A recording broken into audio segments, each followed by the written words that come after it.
The young man sitting on the bed looked up in surprise. What would it mean? The guy thought, was he hallucinating?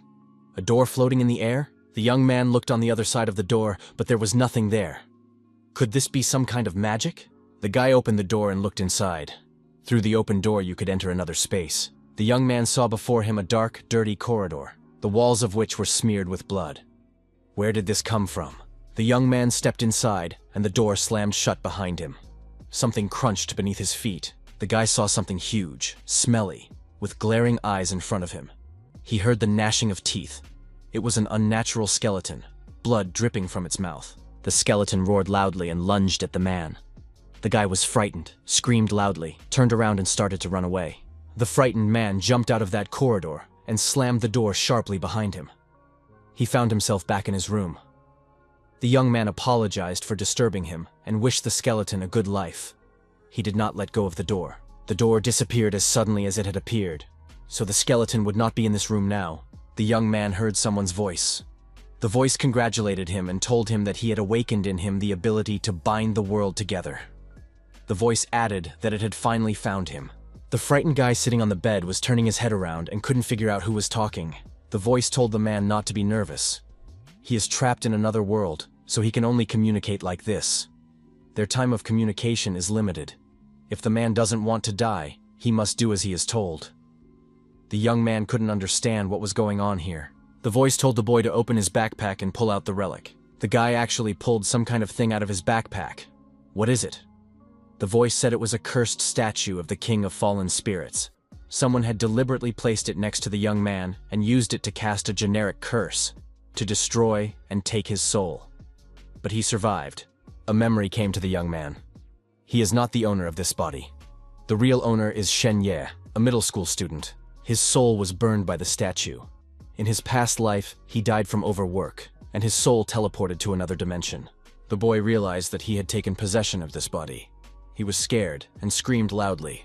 The voice said, if the birth curse did not destroy the man, it would give a power that no one had ever had before. It took the power accumulated by the soul over millions of years. The voice told the boy to knock on the gate again. The statue in the boy's hand suddenly fell apart. The voice said that the gate now belonged to the boy. The voice repeated that the boy had the ability to link the world together. The mysterious door reappeared in front of him. Because the person was very polite the last time he entered the gate, he was judged to be polite. Now he gets an advantage. When he is polite, the impression of him improves. The young man thought it was some kind of passive skill. The voice said that his power was about to run out. The man must be careful. One must not use the statue of the ancestral curse against his people. Once they realize he is alive, they will come to destroy him. He might even be destroyed in the next second. The boy asked the voice who he was and why he was telling all this. The voice replied that he needed this man. The world the guy has fallen into is called the Nightmare World. It is a world that has trapped him. The man must become stronger and free it. Then he will get a good reward. He must not perish. The young man thought that they might try to destroy him the moment he crossed the gate. But why? He searched through Shenya's memory, but he still couldn't find any enemies. The man decided to think it over. He had no means of self-defense. He would have to enter the gate to see for himself. However, there is something scary inside the gate. In any case, if it gets too scary, you can run away again. As he opened the door, the young man thought that this skeleton looked very scary. However, he should try to communicate with him.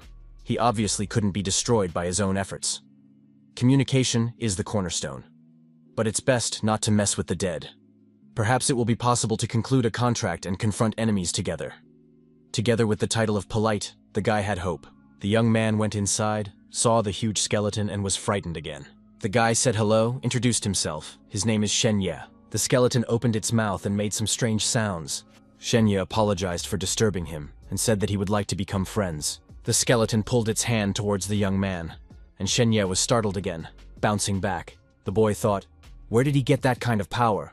All he wanted to do was talk. Shenya found himself back on his bed. He thought, if he closed the gate, the skeleton would disappear. The gray ranks are complete nonsense. Could there be something more interesting? Evaluation ranks can only be obtained once per day. The person has already used their attempt. You must wait for the next day. Shenya stretched his hand towards the door.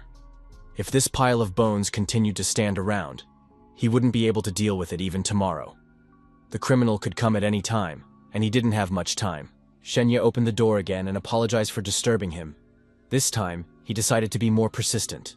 Shenya told the skeleton that he couldn't eat him since he was traveling in two worlds at once. He suggested to calm down and talk calmly. This time, the skeleton didn't attack, but it looked at the man with suspicion. Shenya told the man to listen to him. The skeleton turned around and started walking away into the corridor. The young man told him not to leave, and added that he had just noticed that the skeleton was wounded. When it eats people, new bones grow at the site of the fractured left arm.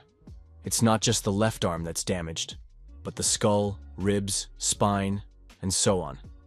He's got quite a lot of damage.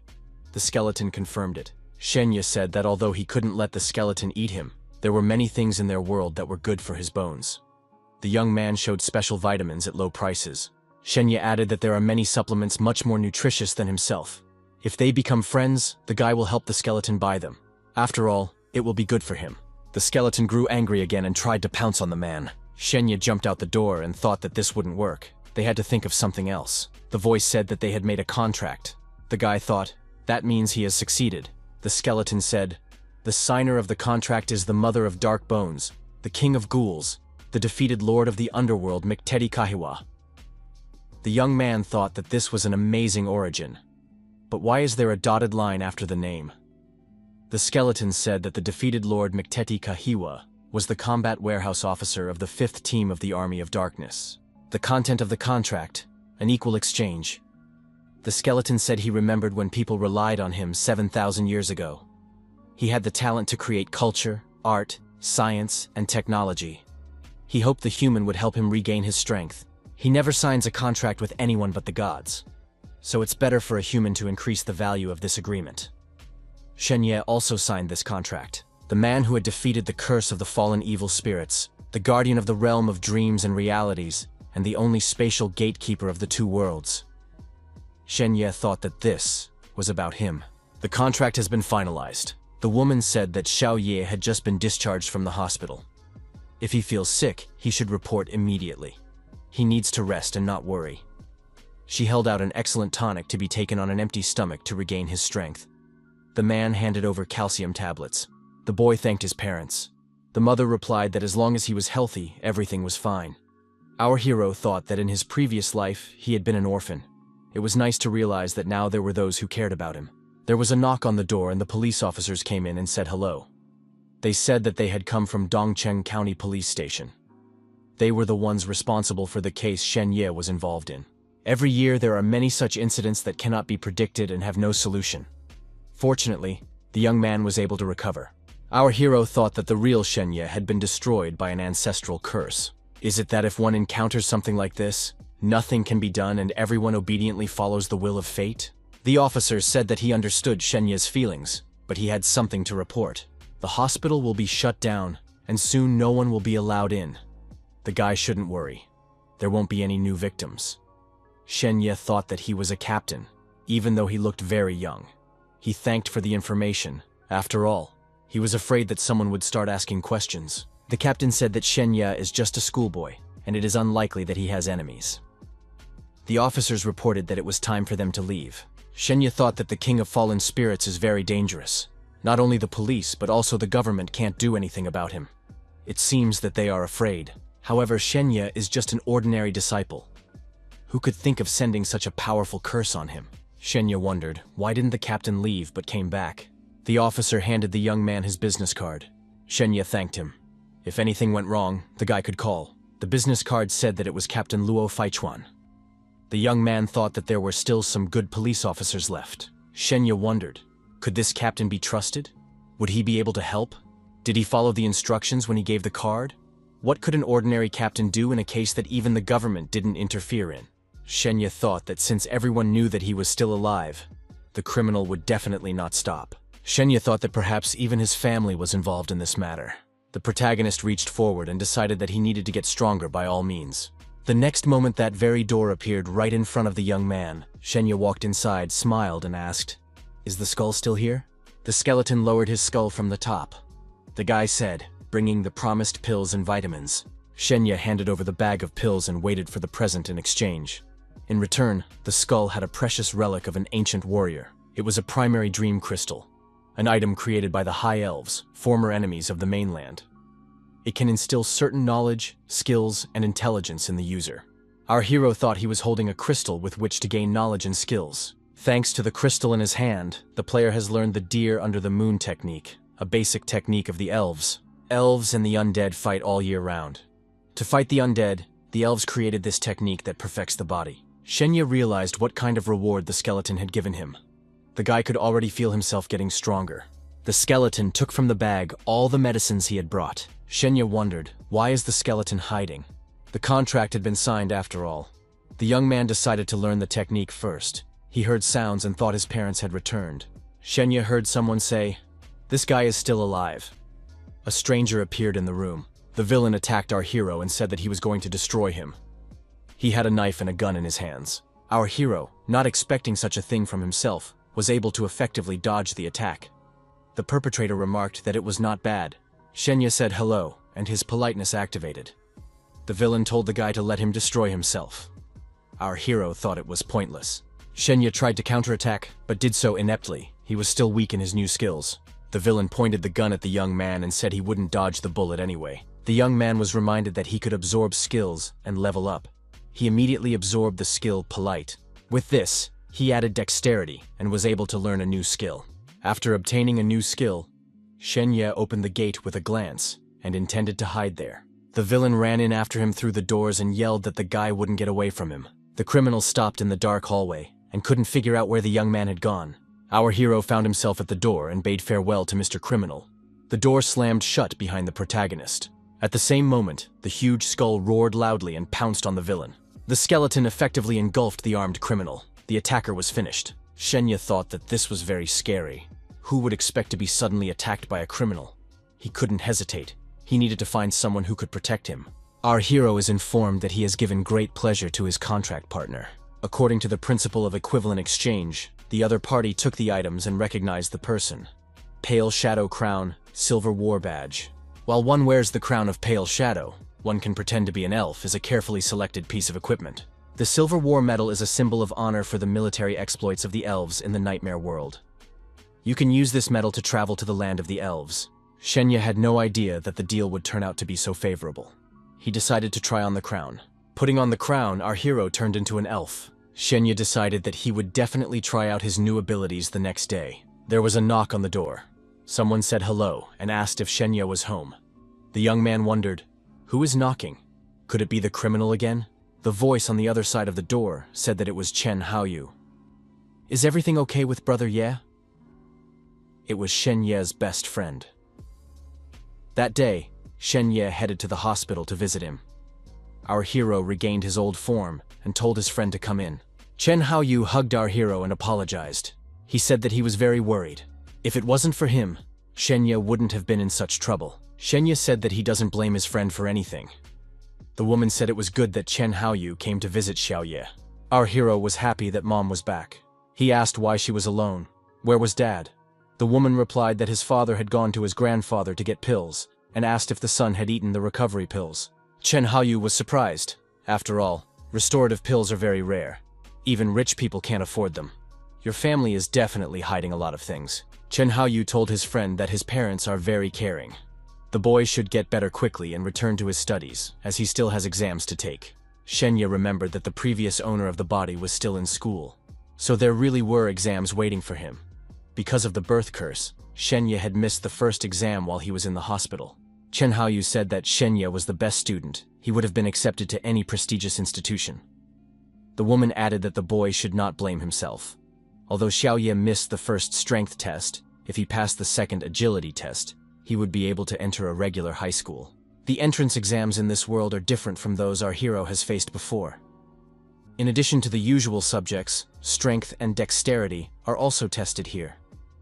It turns out that the moonlight deer technique can still come in handy. However, now our hero is being hunted, and going to school becomes very dangerous. The mother hugged her son and held him close to her. She saw that her child was very pensive and worried about something. The woman said that if Xiao Ye doesn't want to take the exams, it's not a big deal. They only hope that he will get better.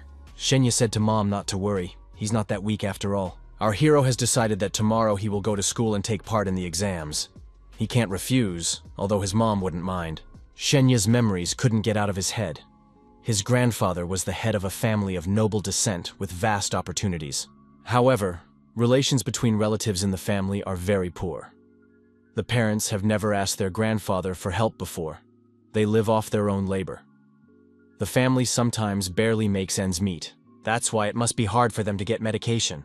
The young man assumed that his parents had decided to turn to his grandfather to help them get the drugs. But their son had already died. You can't let these people down. Shenya ate with pleasure. He felt very hungry. The next day came. Body, spiritual enlightenment, strength exercises. Those were the disciplines. Considering that the school is quite crowded, the perpetrator wouldn't make an assassination attempt in public. If the guy could get into a good high school, there would be plenty of teachers there to protect him. The disciple approached our hero and said that Zhao Yibing was waiting for him in the hallway. The young man thought that Zhao Yibing seemed to be Shenya's girlfriend. He approached the girl and asked if she was looking for him. Zhao Yibing asked, "Did they say he wanted to take the exams?" She did well in the first one and is confident in the others, so she will definitely get into the best school. Shenya was happy for the girl and congratulated her. Zhao Yibing told the guy not to approach her again. The surrounding people laughed. The school flower rejected Shenya. The girl said that they had different levels. It would be better if each went their own way. So their friendship ended. Shenya thought he had only missed one exam. Isn't that a bit too much? Zhao Yibing said she removed him from her contact list. It's every man for himself now. The young man remembered that she had come to their class all these years to find him, but he had never taken the initiative. Shenya thought that he never wanted to be friends with her. He was about to take the exam and hoped that she would keep her word and not bother him. The students noticed that when Shenya was first, the girl followed him around. He had only missed one exam, and she was already embarrassing him in front of the whole class. Zhao Yibing's friend was indignant. How dare a guy say that? She had given him so many gifts. Zhao Yibing tearfully said that she thought they were friends. The guy thought, everyone can pretend to be pathetic, but don't underestimate the gold medal-winning salesman. Our hero said he accepted her gifts, but not her. Shenya turned around and said that she shouldn't have tried to tie him down with gifts. He had nothing more to say. If she wanted, he could return them. Shenya showed his middle finger and said that he wasn't going to be friends with her. Zhao Yibing's friend said that this guy is a real scoundrel. He is terrible. After all, Zhao Yibing loves him. The disciples also shouted that he broke a maiden's heart and can get the hell out of here. He's acting too low. Zhao Yibing said that it wasn't that, and wanted to explain everything. She didn't want it to be like this. The young man was stopped by a bulky man. He said that Bin didn't speak and he shouldn't leave. Shenya recognized him. It was Sun Ming. Our hero said he was going to class, and Sun Ming should get out of the way. Sun Ming said that there was no news from Shen Yi for a few days. But his strength has increased, and Shen Yi is no longer the first in the class. If he doesn't want to wallow with fractures, he better apologize to Bingbing. Our hero said that Sun Ming was wrong. It was Zhao Yibing who first came to embarrass him. Shenya apologized to Zhao Yibing and said that she had won. Shenya added that she could keep pestering him. Everything would be as she wanted it to be. At that, the guy had tears in his eyes. The disciples saw that Shenya was crying. Did he really feel so bad? The young man turned around and wanted to run away. Zhao Yibing shouted for him to wait. She didn't mean it. She didn't want to force it. No need to listen to Sun Ming. This is all because of him. Sun Ming got angry and told the young man that he had come to support Bingbing. He would definitely teach him a lesson now. The thug wanted to hit our hero, but the guy dodged and landed behind Sun Ming after doing a somersault. The students wondered, what was that? Where did such speed come from? Sun Ming didn't even have time to realize anything. Shenya said he had already apologized. What more do they want? Our hero used the skill Deer Under the Moon. A teacher appeared. She asked loudly what they were doing. The exam is coming up. Run to the playground. Sun Ming said that they weren't done yet. At the sports ground, our hero was approached by Chen Haoyu. He said that the testing was very slow, and it would not be their turn for a while. He suggested going to the comic book store behind the school. Shenya said that he would not go. His stomach ached. He urgently needs to go to the toilet. The young man ran down the empty hallway and escaped to the restroom. A criminal peeked out from the next room and headed after Shenya. The villain entered the restroom after Shenya. He had a pen in his hand. The criminal started checking the restroom stalls, looking for our hero. Where'd he go? I mean, he just came in here. Shenya took off his crown and turned into an elf. The elf walked down the hallway, but the skeleton was nowhere to be found. Under his feet, the guy saw the perp's gun. The elf picked up the gun and saw that it was loaded. Shen Ye thought it was another thing for self-defense, although he had never touched a gun. The young man didn't know where the skeleton could have gone. However, there was no time to think about it. The voice said there was nothing more he could do for the man, and added that he had a keepsake. Shen Ye found himself in an unfamiliar place, his head spinning. Did he really find himself in the world of elves? Our hero had a blade in his hand, which was given to him by that mysterious voice. But why? Armed elves ran out of the bushes and surrounded our hero. They were surprised. Is it really Phelan? The elves said that Phelan was finally here. If he didn't come, they would declare the mission a failure and let everyone know about it. Our hero apologized and said he was having trouble. The young man noted that all 3 elves have crowns of pale shadows on their heads, so they are not real elves. The leader said that he was already here anyway. They had gained the trust of the elven tribe. They considered them heroic soldiers who had merely retreated after being wounded on the battlefield.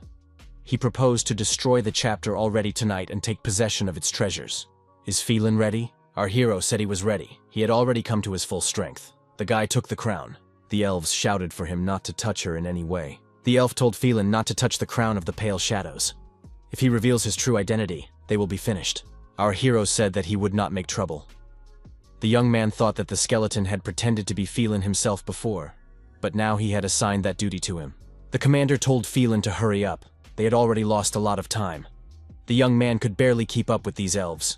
He thought they were powerful beings. The elves arrived at the settlement in the dark. To enter the village, you need to get the permission of the head of the village. There are no risks at this stage. You just need to show the order. The squad leader said that the 3 of them would cover Phelan, and he would destroy the chapter. Our hero was surprised. The elves were also surprised. Doesn't he really want to? Phelan touched his tongue to the blade of the knife and asked, how could one not want to? His blade missed his blood. It could be relied upon. Our hero thought if he refused, these elves would surely destroy him. However, how could the head of the village be destroyed in his territory? The elf told the guards that they had come, and they needed to open the gate. Shen Ye thought that the situation was hopeless, so the skeleton sent him to do it. The guard said to show him his orders. After checking the orders, the guard said he would escort them now to the head. Phelan saw simple elves, women and children walking around the village. The guard said they could pass. The chapter was aware of their visit. The squad leader told Phelan to go ahead. They would wait for him here. The young man thought that no one would let him escape. Our hero did not understand how he could get into the thick of the fight between the elves and the undead. However, on the other hand, if he managed to complete the task, he might be able to gain superpowers. The head said for Phelan to feel free to come through. He welcomed him as a guest. The head said he was glad to see a soldier from the front line. Our hero's gate is equipped with the ability to conduct evaluation records, so the hero can look up information about other creatures. The young man studied the information and thought that he wouldn't be able to deal with this elf. No need to be naive. Those 3 are much stronger than him, but even they don't have the courage to face this creature. A polite man against the spirit of the forest, heir to the throne of the ancient tree, lord of nature, grand mage, protector of the nightmare world, and 5th head of the world. The skeleton had really screwed him over. The head thanked the soldier for his contribution and said he could get a good night's rest. The teleporter has been activated. The head said they were having a celebratory banquet. The warrior could enjoy it. Our hero's companions were already enjoying the banquet. They said it was too early, so they could rest a bit. The leader asked if Phelan had seen the target. He would join the banquet a little later, too. Phelan decided that something had to be worked out. The elfess approached and asked if the soldiers would mind dancing. She was honored to be able to dance with the hero of the front line. Phelan agreed, but said he didn't dance well. The girl said she would help him. The young people were having fun and dancing, paying no attention to anyone. The boy regretted that he might die soon. If it weren't for this assignment, he would have danced with her for the rest of his life. Definitely something to think of. The girl wondered why the soldier was silent. Are his brothers the same? Did the battle have such an effect on them? Phelan said he was a terrible dancer. The young man asked what the girl's name was. The companion replied that her name was Lanny. Phelan asked Mrs. Lanny if he could give her a gift. The girl said yes. Lanny said the guy was a good dancer and offered him a bracelet as a thank you. If he disappointed her in the future, the bracelet would have to be returned. The young man jumped up on the table and caught everyone's attention. He said he wanted to show a trick. The elf said he was human and could change his form. A young elf girl shouted for him to show it faster. Another girl said she had never seen humans before. A lot of people were curious about it. The three elves were surprised at what Phelan was doing. One of them marveled, "Who would have thought Phelan would be so clever and be able to get close to the elves?" Phelan took the hoop off his head and everyone saw him immediately turn into a man. He threw the hoop to the girl he had just danced with. The elves shouted that it was awesome and were ecstatic. The girl thanked him and said he could go back. Our hero repeated to everyone present that they could see that he could become human. The boy added that his brothers also possessed similar magic and pointed a finger at his companions. Our hero announced that if these three took off their crowns, they would become foul. The elves looked angrily at the three of them and rudely demanded that they take off their crowns. The elves looked at the three angrily and roughly demanded that they remove their crowns. A door appeared beside the man. The guy said that after his three brothers were changed, he would return. The elves wondered, where did the gates come from? Hiding on the other side of the gate, the boy said goodbye to Mrs. Lanny. The doors closed and disappeared. The elves were surprised. What kind of magic is this? Everyone shouted that it was necessary to catch the uncleanness. 3 elves with hoops on their heads were captured and deactivated. They were bound hand and foot. The head of the elves said it was the undead that wanted to infiltrate his village. But the enemies didn't expect a man working on 2 fronts. Such was the irony of fate. One of the prisoners said there was a misunderstanding. After all, they even have orders. However, when the crown was removed from this elf, he immediately turned into an undead. The head of the elves said that the crown had hidden reincarnation magic, an amazing technique. He's simply amazed. Undead spies have infiltrated the village. With these items, they can learn about their weaknesses as well. The head of the elves said towards the man that he was indebted to him, but it was clear that the man was not coming back. Shenya was surprised by the fact that the gate could adjust to the environment. The situation was risky, one should remember that. The young man walked up to the skeleton in a rage and said that while he was fighting there, this undead was feasting here. The skeleton was surprised. "Is the man still alive?" The boy replied. "Then the skeleton can talk too. He gave him the crown of pale shadows on purpose, didn't he?" The skeleton wondered how the man managed to survive. Shenya replied that he didn't want to explain anything. The skeleton responded by promising a reward. The guy said that he almost died because of that skeleton. The other side of the contract sincerely and based on the principle of equivalent exchange, prepared a powerful undead spell for the man. Shenyi shouted that he was not for sale, and the skeleton would regret his action. The skeleton said he gave the human a crown of pale shadows, precisely because he is human. Elves and humans are allies. If the human goes there, he still has a chance to survive. If it was the skeleton, his only end would be doom. As an apology, the other party went beyond the principle of exchange equivalence and decided to give the Nightmare Legacy Crystal to a human. 3 of the most advanced undead talents are obtained. The human can choose one of them and integrate it into his soul to gain new abilities. The skeleton noticed that the so-called talent refers to personal characteristic abilities that can be manifested without expending any power. The Nightmare Legacy Crystal is the foundation of the undead clan and is considered a very valuable treasure. The reason why he is still alive after being injured is because they want to get their hands on this crystal and the inheritance of talents in it. The skeleton added that he was giving this crystal to the human. There is no way they will guess that the crystal is now in the person's possession. Shenya said that he would forgive the skeleton this time, but next time, it won't happen again. Bright flashes appeared all around, and our hero found himself in front of a narrow stone path leading to a skeleton with a sword in his hand, sitting on a throne. 3 bright spheres glowed in different colors in front of the young man. The skeleton told him to choose. A person can choose one of the talents and assign it to themselves, the Dark Whisper. Using the corpse as a base, the dead will answer the call, climb out of hell, and tell what they know so their souls can rest in peace. The Netherworld gives the deepest knowledge, Saint Skeleton Body. Any force that can destroy causes the body to transform into a saint, temporarily free from the mercy of the fate of doom. This lasts for 5 seconds and can take effect again after 1 day. Resurrection of the Dead.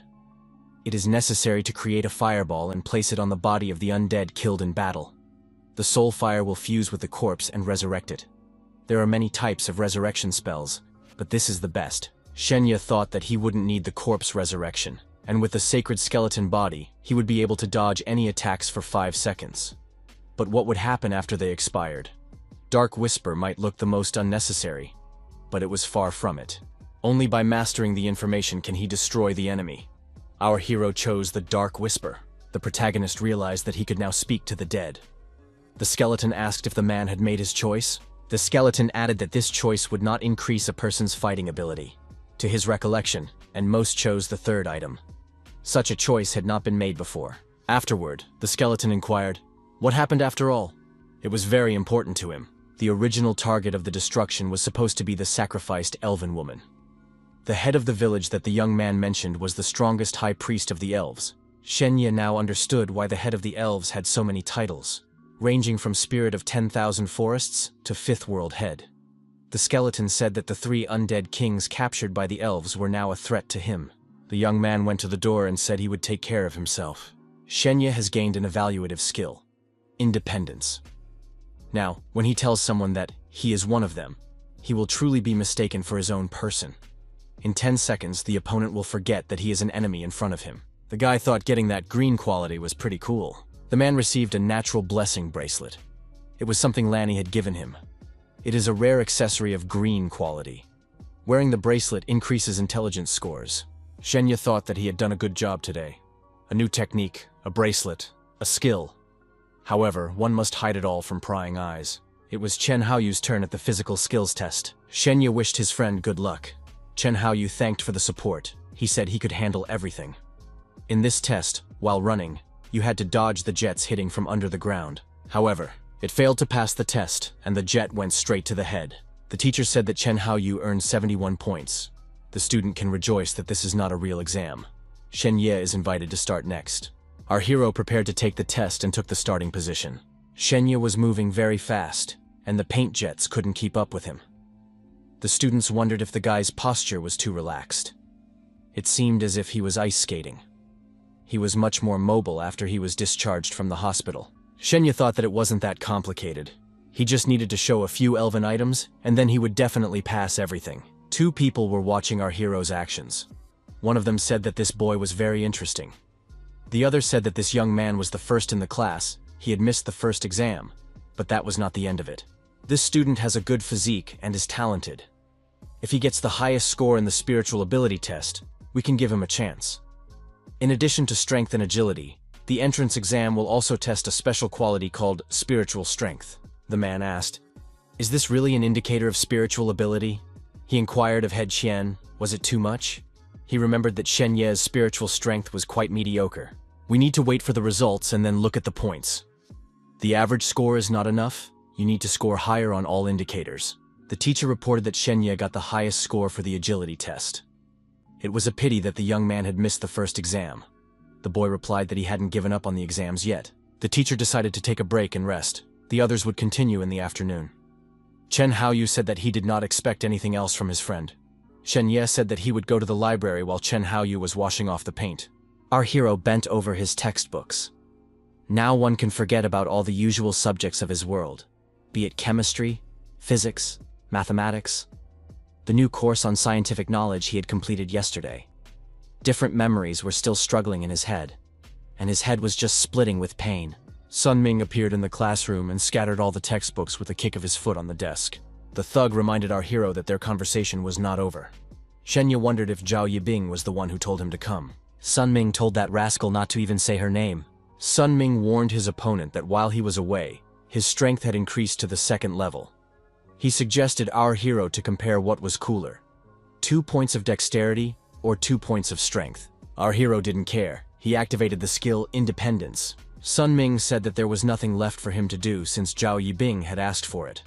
The bully's associates didn't want to go against Shen Ye's brother, but he's taking on too much.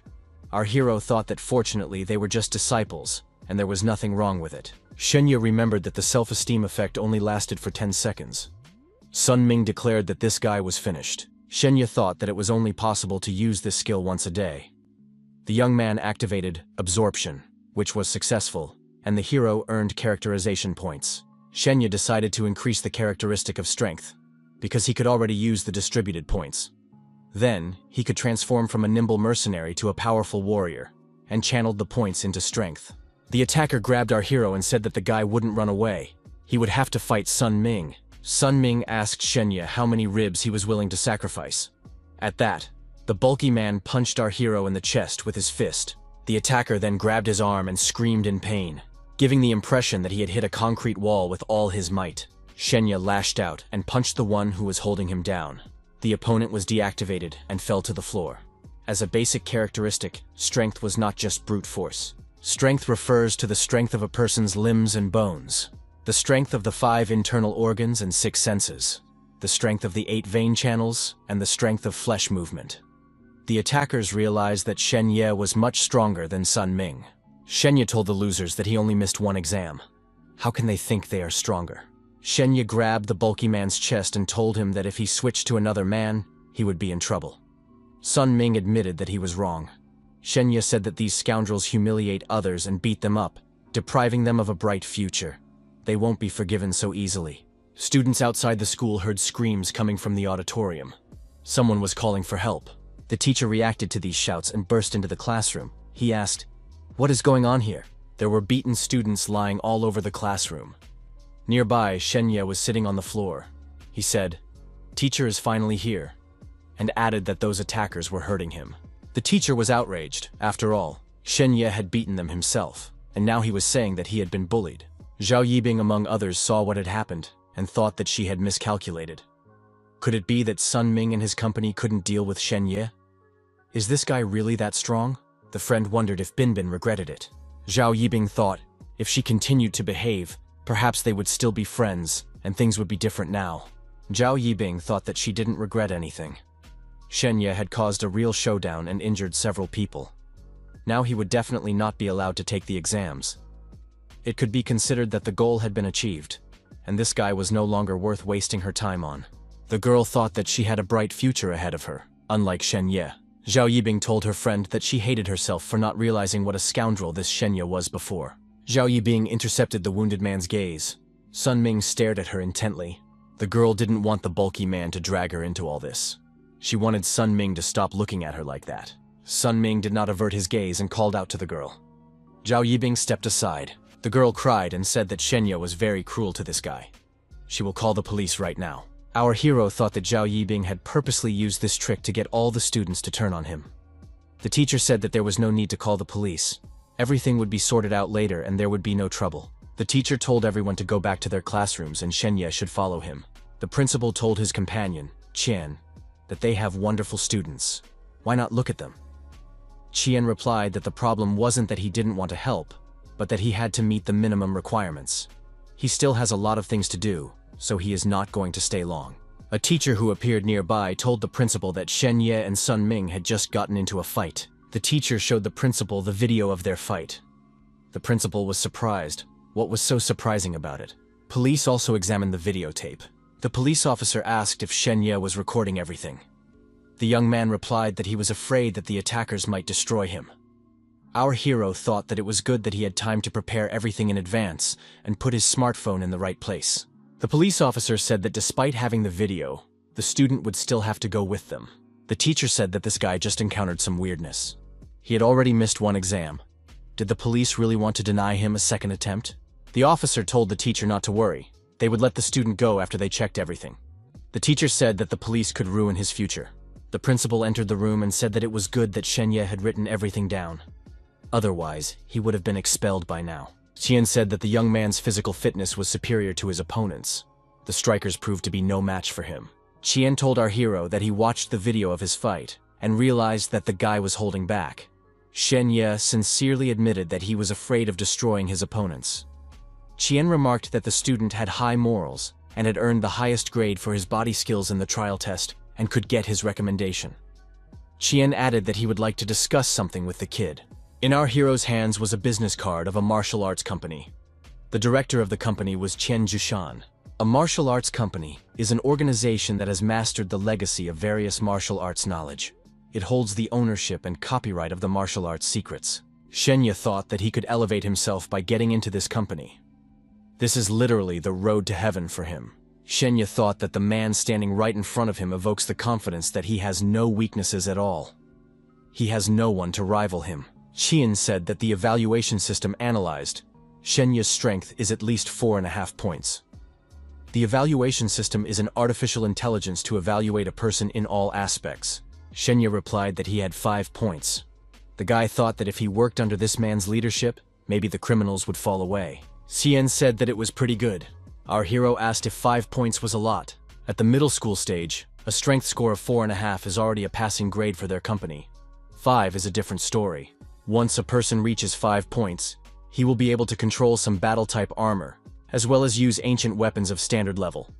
If the guy joins their company, he will get a retest to evaluate his true abilities. This kind of talent can't be missed so easily. Shenya said that he agrees. Qian said that a person will come to organize everything.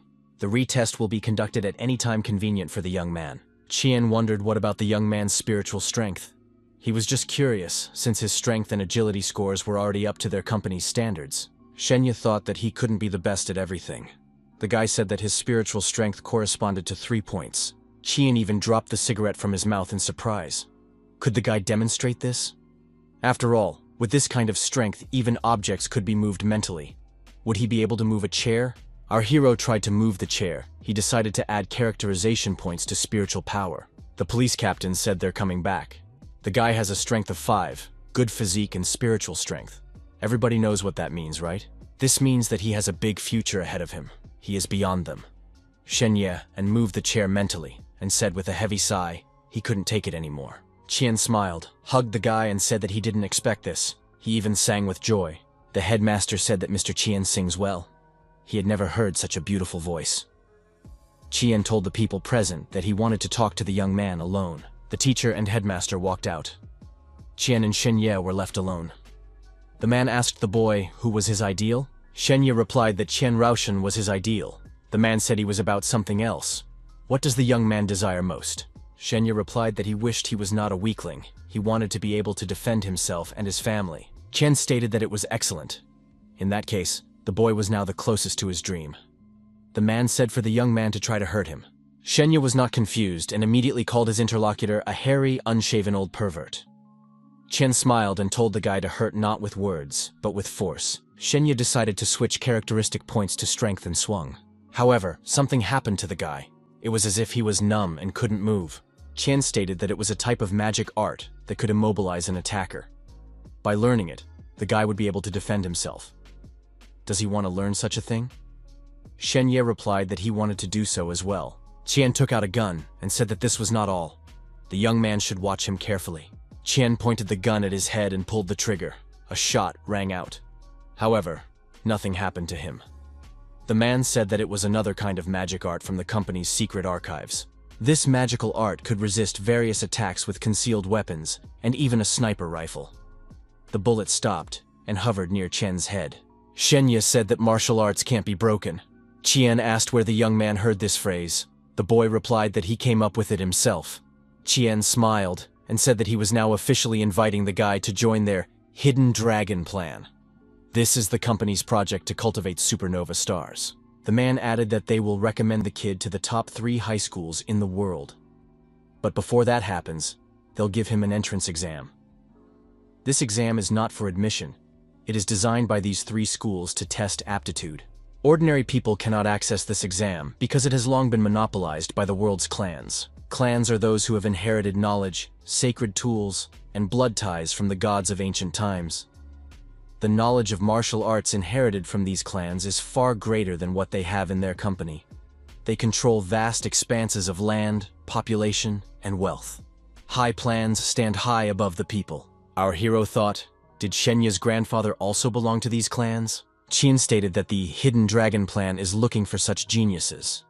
They will help the guy get into the most prestigious institution. Even if he fails the exam, he is still guaranteed a place in high school. If a young man manages to get into any of the top 3 schools, the entire company will support him with resources and customize his future career based on his characteristics.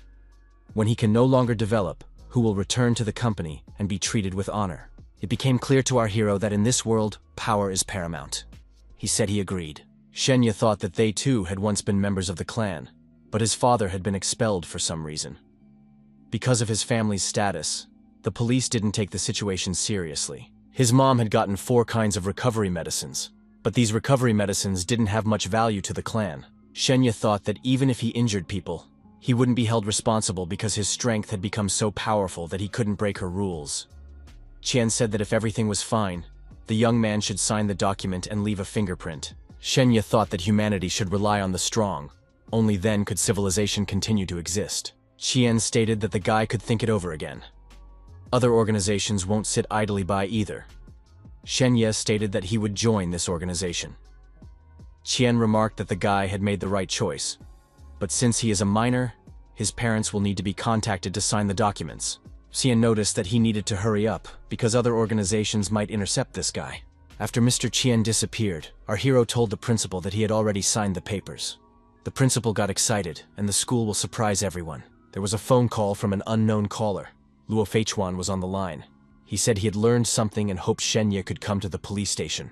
At the police station, Captain Luo motioned for the young man to come through and sit down. He had something to show him. Shenya couldn't explain, but when he entered the police station, he experienced a strange feeling. The captain showed the photo and said it was taken by an anonymous person. There have been a lot of rumors about the hospital lately. Someone passed the photo to them. At the time of the photo taken that day, Shenya was in the hospital, and there was a suspicious man standing on the roof. Does Shenya know him? Our hero looked at the photo and said he had never seen this man before. The captain said forensics believed the man was trying to activate something. Captain Lo inquired if the young man had anything unusual with him that day. What this man activated was the cursed statue of the Demon King. But apparently the captain didn't catch this man. The statue turned to ash, no more clues. Our hero could not reveal information about the statue, and told the captain that he knew nothing. The guy realized that everyone died from the curse of this statue. Only he survived. It is not worth talking about it now so as not to bring trouble. Captain Lo said it was strange. But did the young man have nausea, loss of consciousness, memory lapses? Shenya replied that there was nothing of the sort. However, he assumed that the captain knew something. Ever since our hero entered the office, he hasn't left the feeling as if someone is watching him. One unnecessary word, and he could be finished. Shenya stated what he remembered. His backpack was open, although he had definitely zipped it up when he left school. Captain Luo inquired if the young man had checked his backpack.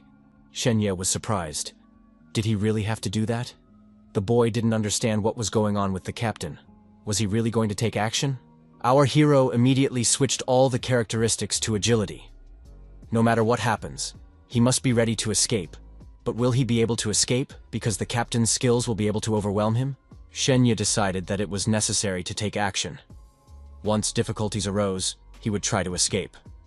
The captain's office phone rang. The guy thought that he just needed to find the right chance when he could open the door. Shenya noticed to the captain that he was receiving a phone call.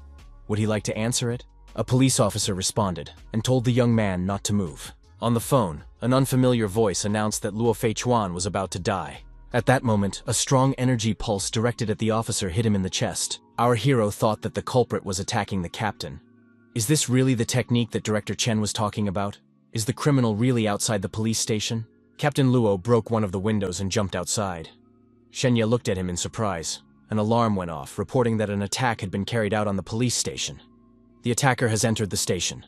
Non-combatant personnel should seek a safe place to hide. Through the broken window, our hero saw the ocean in front of him. The boy was surprised. Wasn't he in the city? Shenya saw the obelisk and realized what was wrong. It wasn't the man in the picture. The stranger said that Luo Feichuan had destroyed too many church members. He needed to take revenge. The police officer stated that if this person wants to say something, he can do it now. He is busy right now, but he will definitely consider this statement later. However, the man said there was nothing to talk about with dead bodies. A moment later, our hero was back in the city. He realized he was back, but those two men were nowhere to be seen. Most likely, Captain Lo had stayed with that guy at sea. Shenya did not leave a feeling of hopelessness. What was happening to him? Is there really a ghost in the office? The guy stated that whoever is hiding here should come out. The protagonist has activated the necromancer talent, Whisper of Darkness.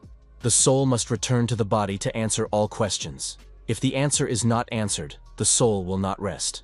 Shenya thought that if it was the Whisper of Darkness, then it would require a corpse. Is there one in the captain's office? An unknown voice thanked Shenya. The voice stated that he didn't expect to be able to return to the body and talk to the young man. Shenya realized that the voice was coming from the closet. Is the corpse really in there? The voice seemed familiar to the young man. The voice continued that it was obvious to him that this man was from the hunters, but had been mistakenly destroyed and branded prey. What a pity. Shenya opened the closet door ajar. Shenya opened the cabinet and saw Captain Luo in it. There were some threads running through him. Shenya asked the captain how that came to be. The captain said that the man with glasses from the picture destroyed him. The captain said that man was a criminal, and he was a strength expert. Everyone has their advantages. He needs equipment to show his strength, while the criminal just needs to show his agility. In the end, the criminal won and took his guys to lure Shenya into the department. Shenya asked what was his purpose. The captain replied that he didn't know. Our hero thought that the Demon King has never been defeated. He wants to know how he managed to survive.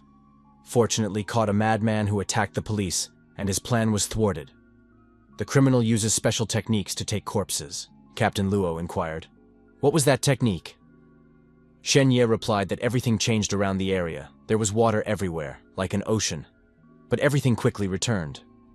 Although there is no corpse of Captain Luo and that attacker, Captain Luo said that the hunter posing as prey doesn't know he's bringing trouble on himself. It's not a technique at all. It's an anomaly. Another world suddenly comes into contact with this world, surrounding, consuming, or taking away living beings in a certain area. This is called an anomaly, and what is above it is called a disaster. Shenya inquired, what is a calamity? A powerful being from another world who uses different techniques to suddenly appear in the main world. If this happens, everyone will be in a real hell. The captain asked the young man if he knew about the city of Jiangnan. Our hero replied that, according to legend, there was an earthquake there that leveled the entire city. The captain said that the earthquake was just an explanation for the people, but it was actually one of a disaster. The entire city of 3 million people was destroyed in an instant. The captain stated that they had to hurry. That anomaly was just a temporary phenomenon. It had a time limit. Maybe the culprit would be back soon. Shenya thought that he was still in danger. Captain Luo said that the guy should immediately go to the armory on the 3rd floor and enter the password on the silver wall. Shenya took out a pen and paper from his desk drawer and wrote down this password. The password turned out to be very long. The captain said that there was a special pen outside the armory with which to write the password on the wall. If the guy hurries, he can defend himself. It's the only way. The captain stopped talking and moving. The soul communicated everything to the man, so it left the body. Our hero thought, no wonder the other police officers didn't want to deal with Shenya's cases. Even as an officer, one can get killed because of it. If you don't have the strength, you can only become cannon fodder. The guy thought that all he could do was follow Captain Luo's instructions and go to the 3rd floor to get protection. With his current strength, he wouldn't be able to avenge the captain, but he would definitely exact that revenge in the future. Someone knocked on the door. The voice said that there was an anomaly, and Shenya must go downstairs to undergo testing. The policeman told Shenya to come out. After what happened, everyone has to go through a background check. Captain Wang said for everyone to go downstairs, he will deal with Detective Luo and Shenya. Captain Wang said he knew the young man was afraid of something, but Captain Luo was carried away by some inhuman force. The boy is safe now. Besides, the police will take care of him. Captain Wang realized that the corpse in the closet was moving. He asked, "Is this really Shenya's work?" The officer unnaturally quickly began to move around the room looking for our hero. He stopped at the desk and said that the room had been searched, but no one was there. Could Shenya have escaped in time? Captain Wang was the same criminal who attacked our hero, only now he was wearing a mask. The villain said he had destroyed so many people, but failed in front of a 15-year-old kid. It's a real failure. The officer radioed all the squads that he suspected Shenya had something to do with the incident. Notices should be sent out immediately. As soon as Shenya is seen, he should be detained immediately. It has been reported that the Central Intelligence System has completed its work. Everyone is asked to gather in the lobby to be tested. Our hero's gate has appeared in the room. The door was ajar, and Shenya appeared from there. The guy realized that the criminal had accomplices. Our hero thought that he could stay in the nightmare world forever and be safe there. But then he would lose the chance to punish the criminals. Shenya climbed out through the window and started climbing up the outside pipe. He must get to the 3rd floor and tell everything. Shenya got to the 3rd floor and began to move along the long corridor. The young man found the place where he had to enter the secret code. However, Captain Wang suddenly appeared behind him. The officer asked what Shenya was doing here. Our hero decided to play a trick on the officer, and, without paying attention to him, said out loud that soon he would be taking exams. The teacher left him a few problems that he should solve. At that time, the guy was writing down the secret code on the wall. The officer thought it was an emergency device that connected the central government of the world. Does Shenya really have a code? Captain Wang was surprised. Who had given the kid this code? He immediately tried to attack the young man, preventing him from writing any further. Shenya activated the door that appeared between him and the police officer. Captain Wang, attacking the guy, crashed into that door. The young man thought, "It's a good thing that the gate reacts to environmental changes. Otherwise, if it were a standard gate, I would have already died." The door began to disappear, and the passage between the policeman and the young man was free again. The boy continued to write the code on the wall. However, the gate activated again, and the officer slammed his head into it. The criminal, bleeding, thought, "Can this gate still do damage?" Shenya wrote the last sign. He finished applying the code. The password verification was successful. The voice said that he is the world government's most powerful artificial intelligence, Kunlun. He starts checking. A full scan of the police station is underway. At this moment, Luo Feichuan's body has been found. The fake identity of Captain Wang of the group is successfully confirmed. High-ranking experts are being sent to the young man. The regional head of the Qian company has already been summoned. Given the severity of the current situation, it was decided to immediately destroy the enemy. The artificial intelligence said that in 30 seconds, the criminal impersonating Officer Wang would be executed on the spot. The bloodied officer reached the young man and asked where he was going. The police officer was sure that nothing would happen in 30 seconds. Captain Wang grabbed our hero by the arm and asked, "Does the lad really think I'm going to let him escape?" However, the blow the perpetrator wanted to make did not reach its target. The officer's hand seemed to penetrate into another dimension. An invisible wall appeared between our hero and the criminal, which cut the officer's hand into two parts. Qian appeared and said that in their case, speed was the main weapon. He dealt a crushing blow to the criminal. Did the villain really think that he would wait for a whole 30 seconds? The villain had been destroyed. Shenya thanked Mr. Qian for his timely help. Qian said that he can take care of everything, but about the password, the guy should tell the whole truth. Shenya said that the password was given to him by Luo Feichuan. He said that he was being chased, and if anything happens, the password should be used immediately. Qian assumed that Captain Luo knew that the Church of Silence and the hired criminals were targeting him. This is the organization that the people who caused the anomaly earlier belong to. They are madmen who have only made trouble for themselves. Shenya stated that he felt sorry for Captain Luo. Qian said that he felt sorry too. He had recently met the officer, but that guy was definitely in favor of justice. It was because of his good heart that he had brought trouble upon himself. Qian said that the young man was very lucky. He almost fell into the hands of a criminal who was impersonating Captain Luo.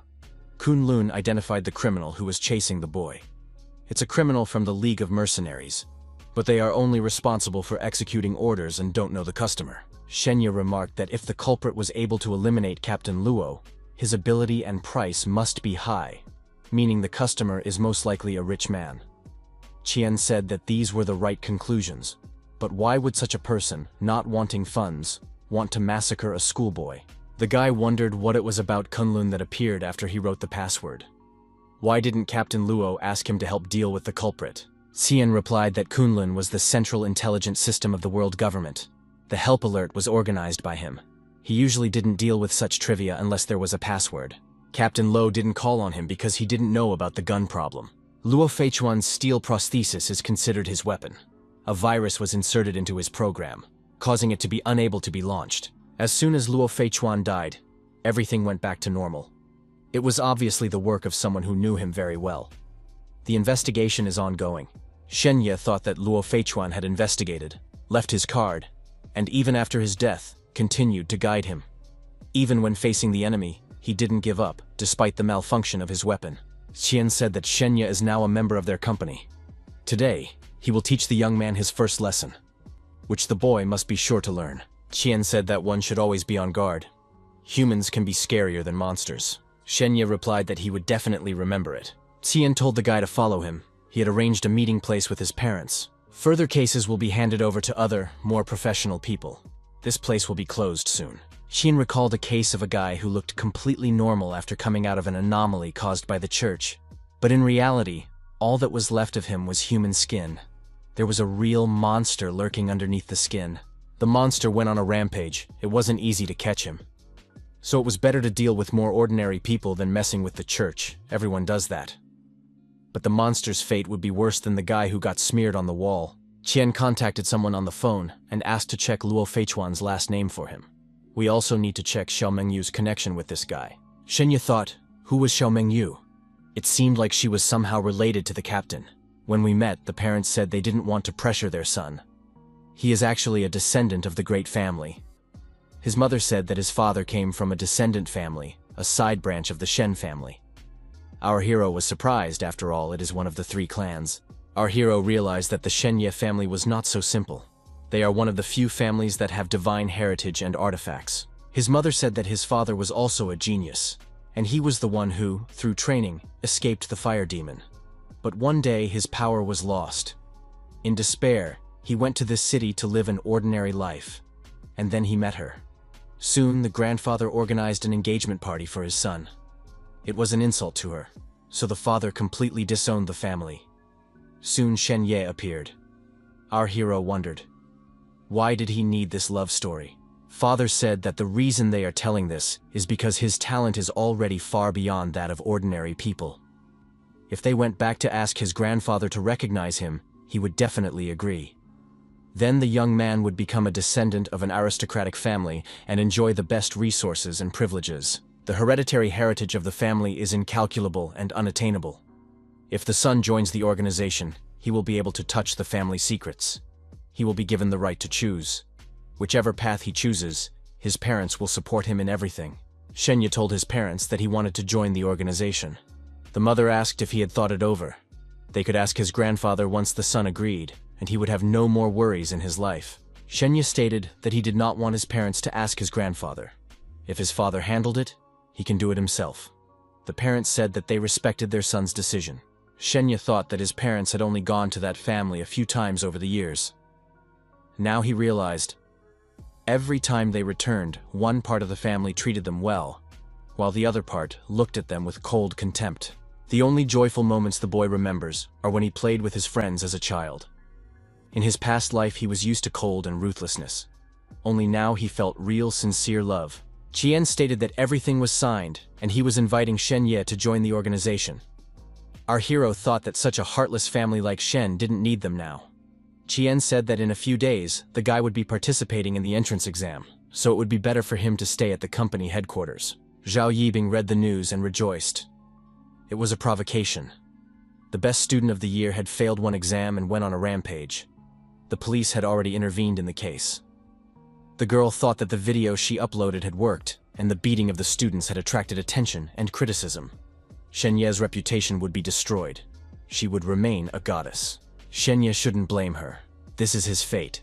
From now on, he won't be able to enter the old school, will not learn techniques, will not get armor and weapons, medicine and pills, and he certainly won't get the inheritance. The girl has been informed that the content she posted has been deemed defamatory, and the website has already removed the information. It is necessary to stop spreading rumors, otherwise the website reserves the right to prosecute her. Zhao Yibing couldn't believe it. After all, this wasn't slander. Is there any evidence that Shenya acted in self-defense? What would the school say to this? The principal was congratulating Shenya, a third-year 5th grade student, for signing a contract with the organization early. 5 key schools in the province had already sent him an invitation. Zhao Yibing was depressed, because she was so close to success. How did this guy manage to sign a contract with the organization? Why him? Our hero found himself in the building of the martial arts company. Qian said, "It's all over. Many people died in the battle, and the survivors have been rewarded." Qian admitted that even he had received 5 merits for destroying Captain Wang. Qian explained that merits could be used as currency to exchange for special items. The young man should also receive a reward for the information, but he hadn't joined the organization yet, so he was left with empty pockets. In this battle, Shenya made an important contribution, and the government adopted a method of rewarding him. His reward was sent to a company where the guy can receive it. Shenya admitted that he lacked attack techniques. He had already been tripped up several times, and only luck saved him. Qian remarked that it was only in high school that students gained true professional knowledge, so his research was a good way, although imperfect. The director was told that the investigation had been completed. Qian said that the young man can move freely around the grounds and treat this place as his home. He would soon be shown his department. The lad also received a monthly salary. The girl said hello to Shenya and said her name was Xu Manlin. She congratulated the guy on joining the company and said that he was awesome. The girl added that she is older than him, and so she will call him brother. Xu Manlin thanked our hero for what he was doing. She hoped that the young man would study well improve his strength, and become a very cool person. This world is very dangerous, but it is worth it for them to fight hard together. The girl said that she has prepared VIP tickets for him to the concert, and will be waiting for him. Our hero thought that the actress Shu Manlin really liked Shen Ye. Everything in this room, from the colors to the bedding, clothes and exercise supplies, almost everything in here is what Shen Ye likes. The boy thought that Shen Ye was enjoying all of this. All for the sake of some new recruit for a strength boost. Shen Ye climbed to the roof of a 150-story building. Even the clouds were passing below. The young man thought that today at 11 o'clock he would be plunged back into the nightmare world. In order to make the grade, he must become stronger. The entrance exams are in a few days. He can't be excluded. Shen Ye opened his gate and walked inside. There were skeleton bones lying around. What happened here? The voice said you can't just walk in, or it will affect the grading conditions. The skeleton said in a weak voice for Shen Ye to save him, or else he would die. The young man wondered how the skeleton had gotten to this point.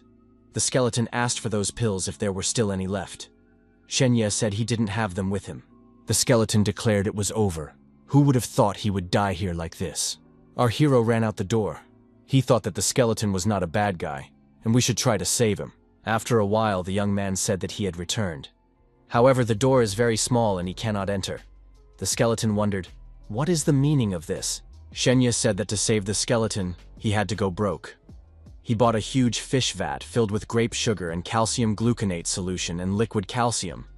All the savings were spent. If the skeleton could get into the vat and lie there, it could regain its strength. The skeleton said they were about to break in. Humans and elves. There is a secret passageway here, and outside is their graveyard. The humans and elves are attacking it. The skeleton said that the battle is not over, but he is very weak right now. The skeleton threw our hero a ring and said that it is spatial. The guy has to put it on quickly. Shen Ye put on a ring, and the skeleton in that spatial ring became omnipresent.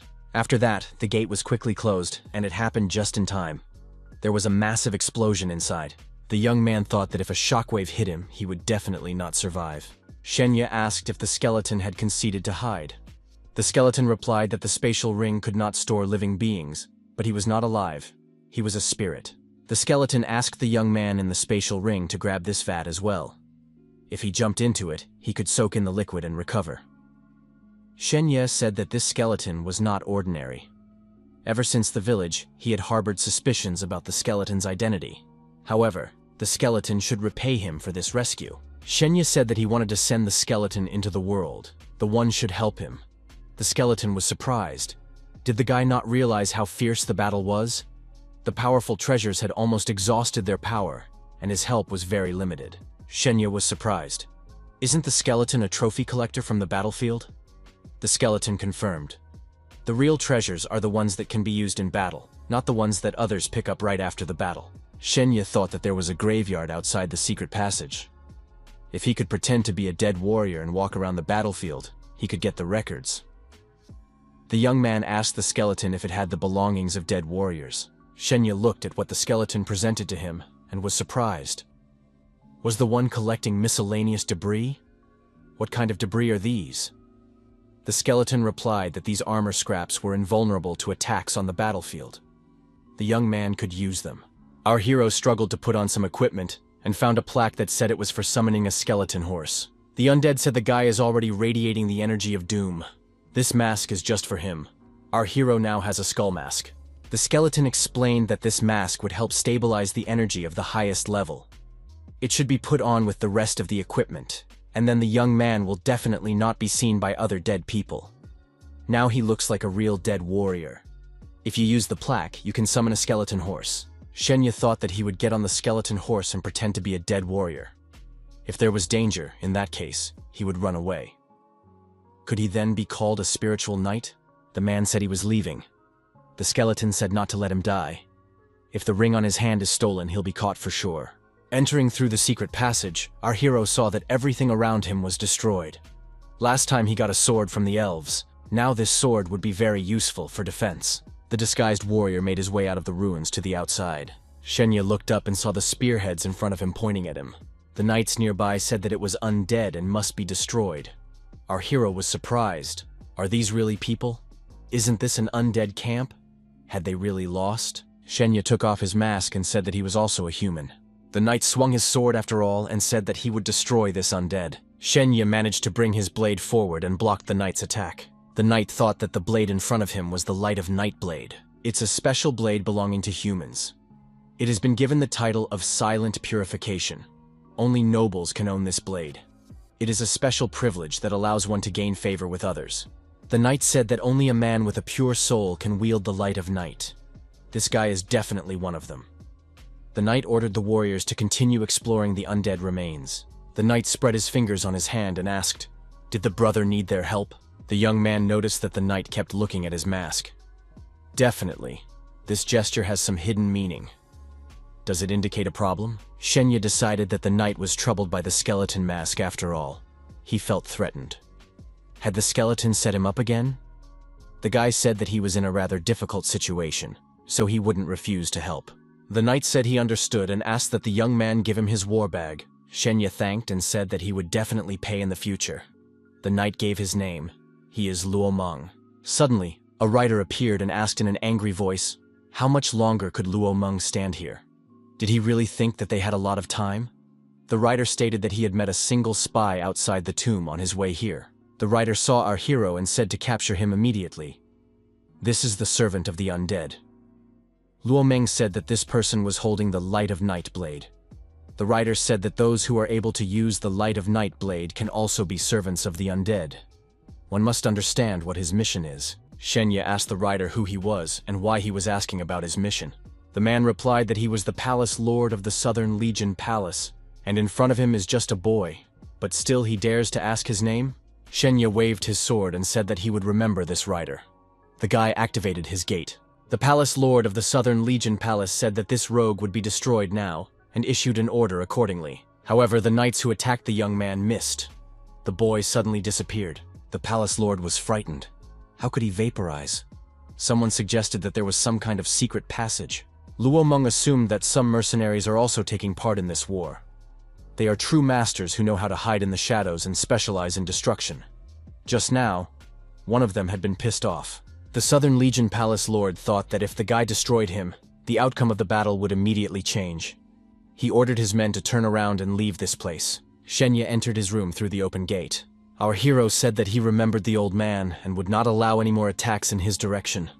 It was a good thing he had planned to place the gate on the ground beforehand, otherwise he would be in trouble now. Our hero again received a perfect score of self-reliance. The young man thought if he got the same grade 3 times, he might get a new skill. Shenya pondered, how could he activate such an appraisal once more?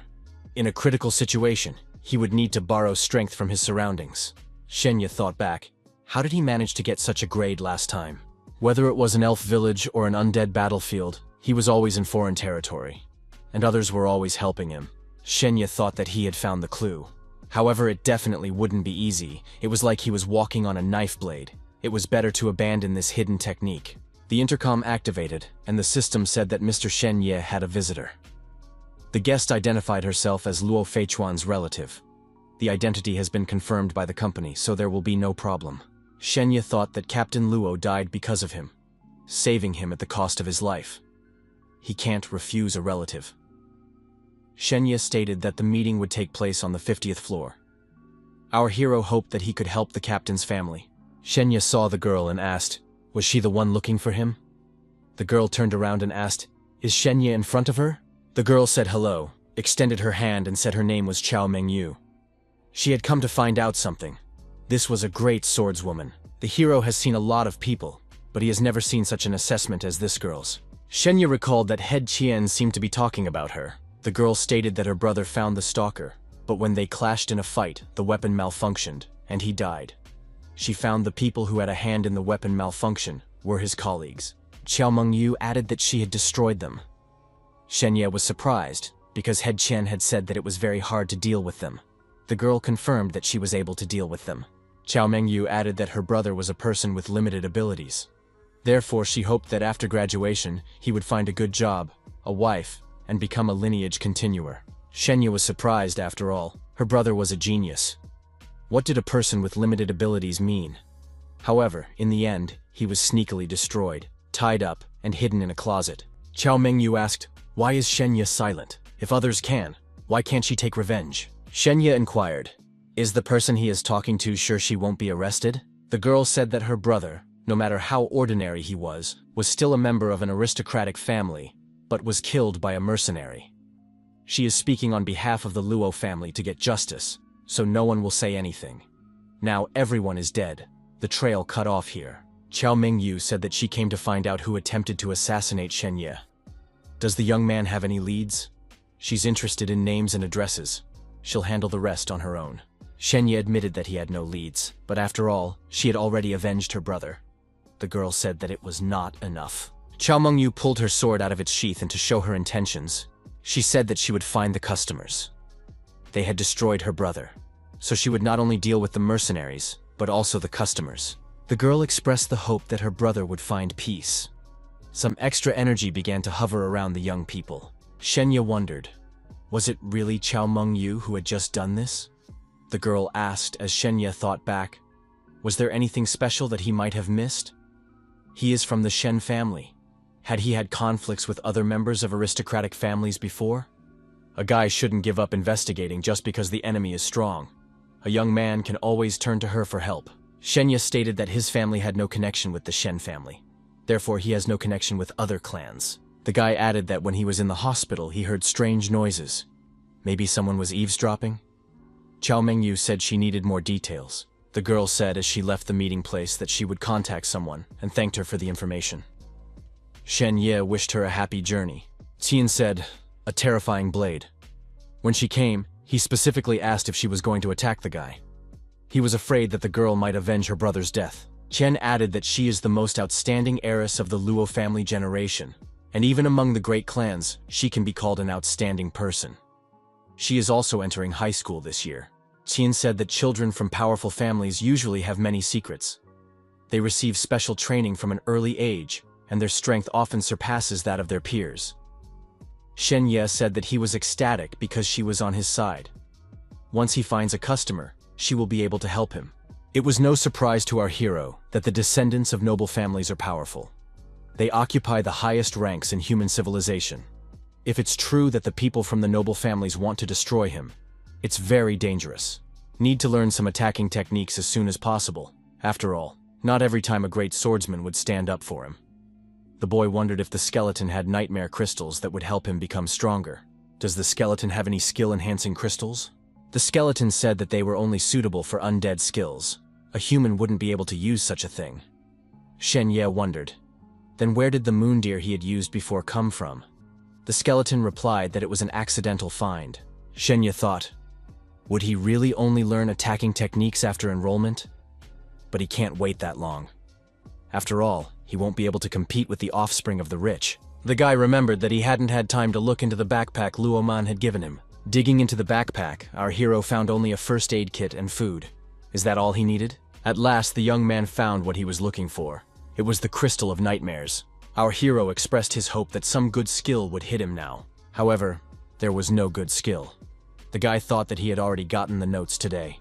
One could try going to the other world again, in case he found something.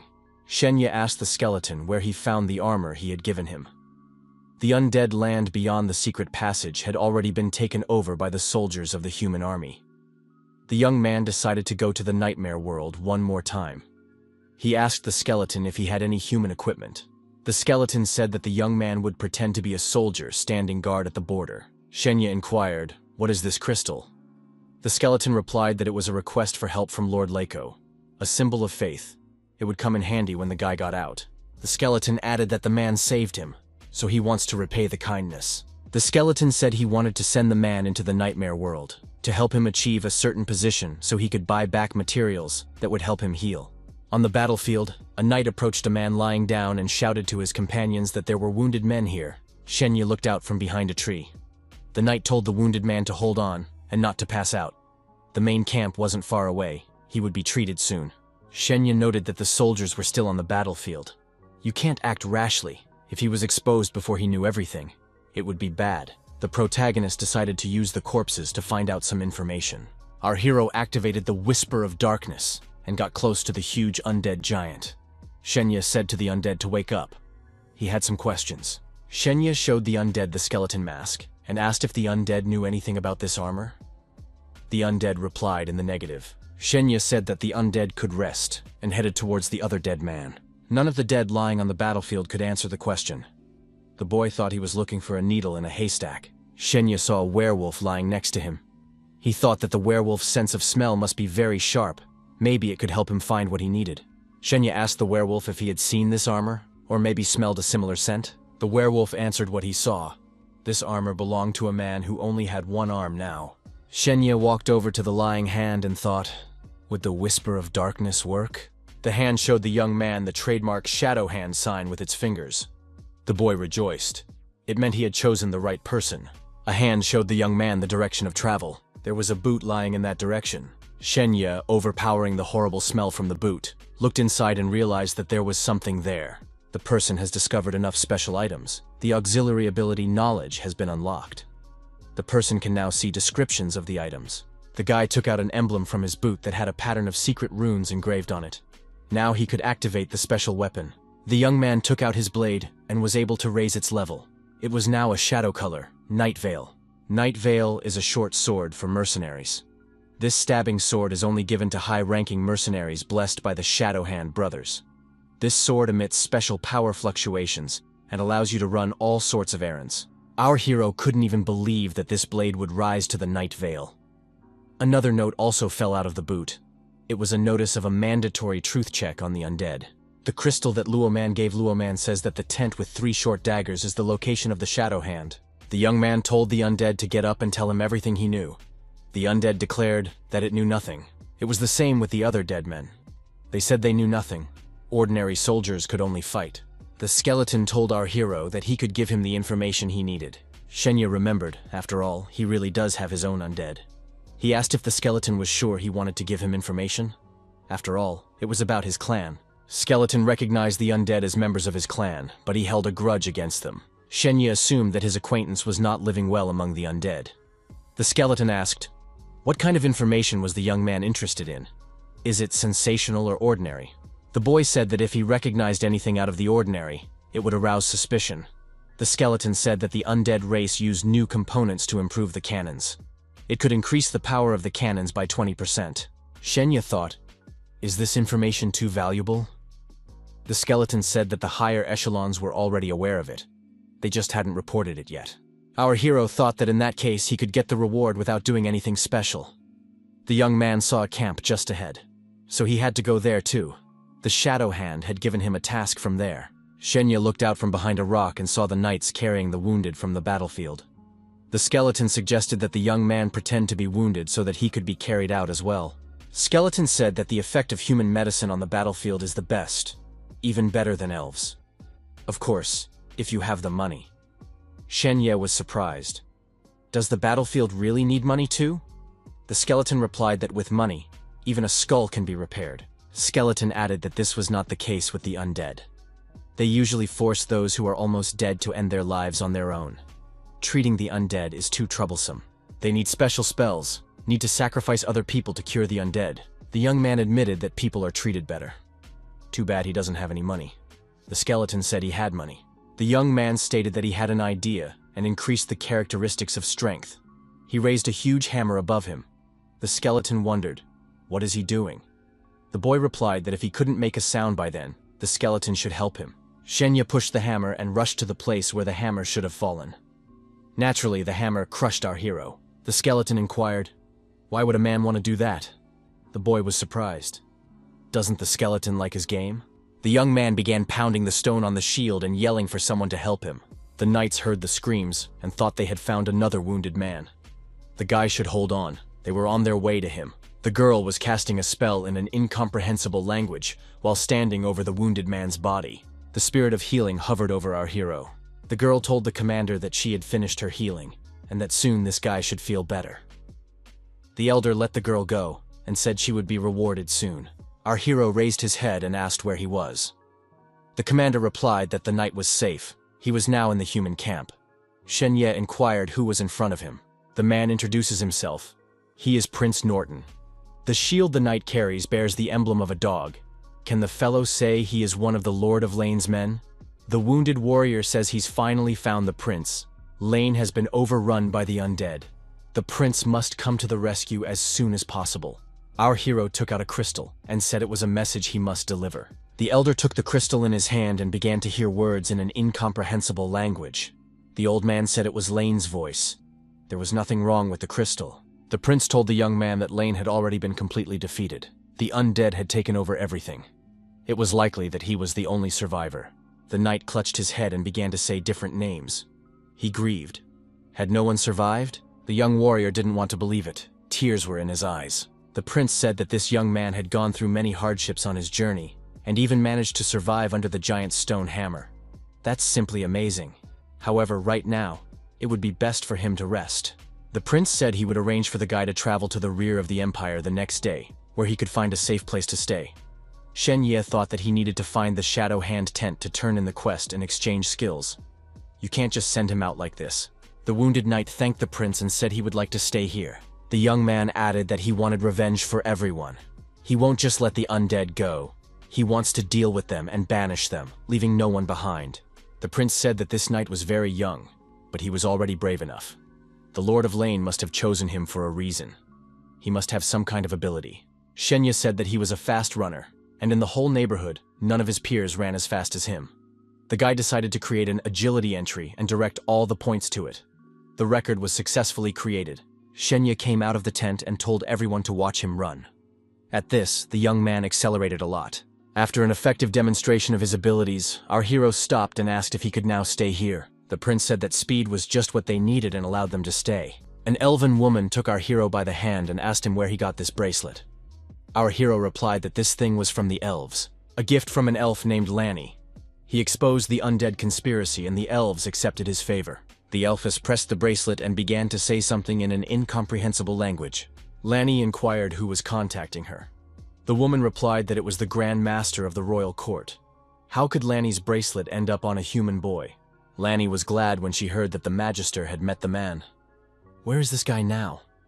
Shen Ye asked Lanny how her magic was doing. The master asked Lanny to answer her question. Lanny said that an undead thief had recently infiltrated the village. He stole an elf's clothes and robe, and this guy helped sort it out, so the high priest promised a reward. That priest is looking for him right now. The master said she understood, and would contact the girl later. The communication session was interrupted.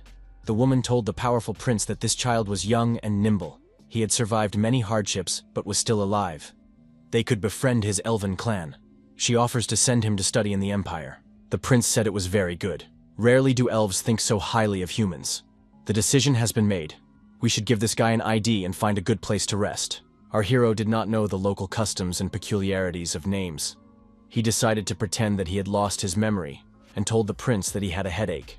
Elder speculated that there may have been a blow that caused a concussion and partial memory loss. The prince told the guy who had been through adversity that they would meet again. The player has increased his reputation. There is a possibility of getting a record. Our hero is now called the boy who survived adversity. Shenya thought, does he really have this written on his forehead? Is there any way to remove this nickname? There are 2 ways to cancel the record. Become a hermit, and over time people will forget about him. The second way is to do things that completely contradict the meaning of the nickname. That way, people won't look at him the old way, and the nickname will change. Shenya thought that he would soon be able to be quiet for a while. Our hero asked the skeleton why all the phrases said by the prince affected his reputation so much. The skeleton replied that the prince was the eldest son of the imperial family, the future heir to the throne. The old man told the magister that this kid really believes in the hand of the shadow. It's not always at such a young age that people are such believers. The prince said he too had seen the night veil. Only high-ranking people have such things. He didn't think he could come across such a talented person here. This guy should get a hero medal. Shenya found the place where the Shadow Hand camp was set up. The young man entered the tent and said hello. The guy spread his fingers and said, "May the shadow be with him." The man in the tent also spread his fingers and asked his brother what the news was. Our hero gave him the crystal and stated that he had gotten it from the undead. The battle was fiercer than usual. The man asked what the young man wanted to trade the crystal for. Shenya inquired what he had. The man replied that he had a lot of good things. The guy would remain delighted. Why was the hero presented with a battle dagger? It is coated with a special poison. Just rubbing it will kill the victim. Shenya asked if there was anything else. The man showed a whistle. After a whistle sounded, a horse appeared outside the tent. The horse ran into the tent and plopped down on the floor. The man said it was a horse pretending to be dead. The protagonist asked if the horse and dagger were in the kit. Was there anything else? The man showed the glasses and said they were piercing light. With these glasses you can see money and other valuables on a person's body, even through clothing. Shenya inquired, "Is there a nightmare crystal?" He wants to learn a skill. The person stated that there are very aggressive military actions going on. The supply is limited. There are only 2 crystals available. Beginning level bloodletting. This technique allows your opponent to bleed out and can be used with a variety of weapons such as knives, swords, and daggers. Entry level storm. It is a counterattack technique that can knock back enemies and their weapons. Which crystal would the young man choose? Shenya thought that he needed both crystals. The voice told the young man to pick a storm. Our hero thought it was a mysterious voice that used to show him the way and gave him a short sword, Light of Night. The voice added that storm was a technique from another world. Then the guy has to figure out how he can get the undead race's shadow technique and the beast lord race's thunderclap.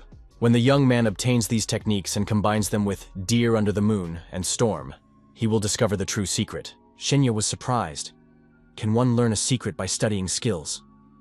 However, he decided to listen to the voice and said that he was choosing Storm.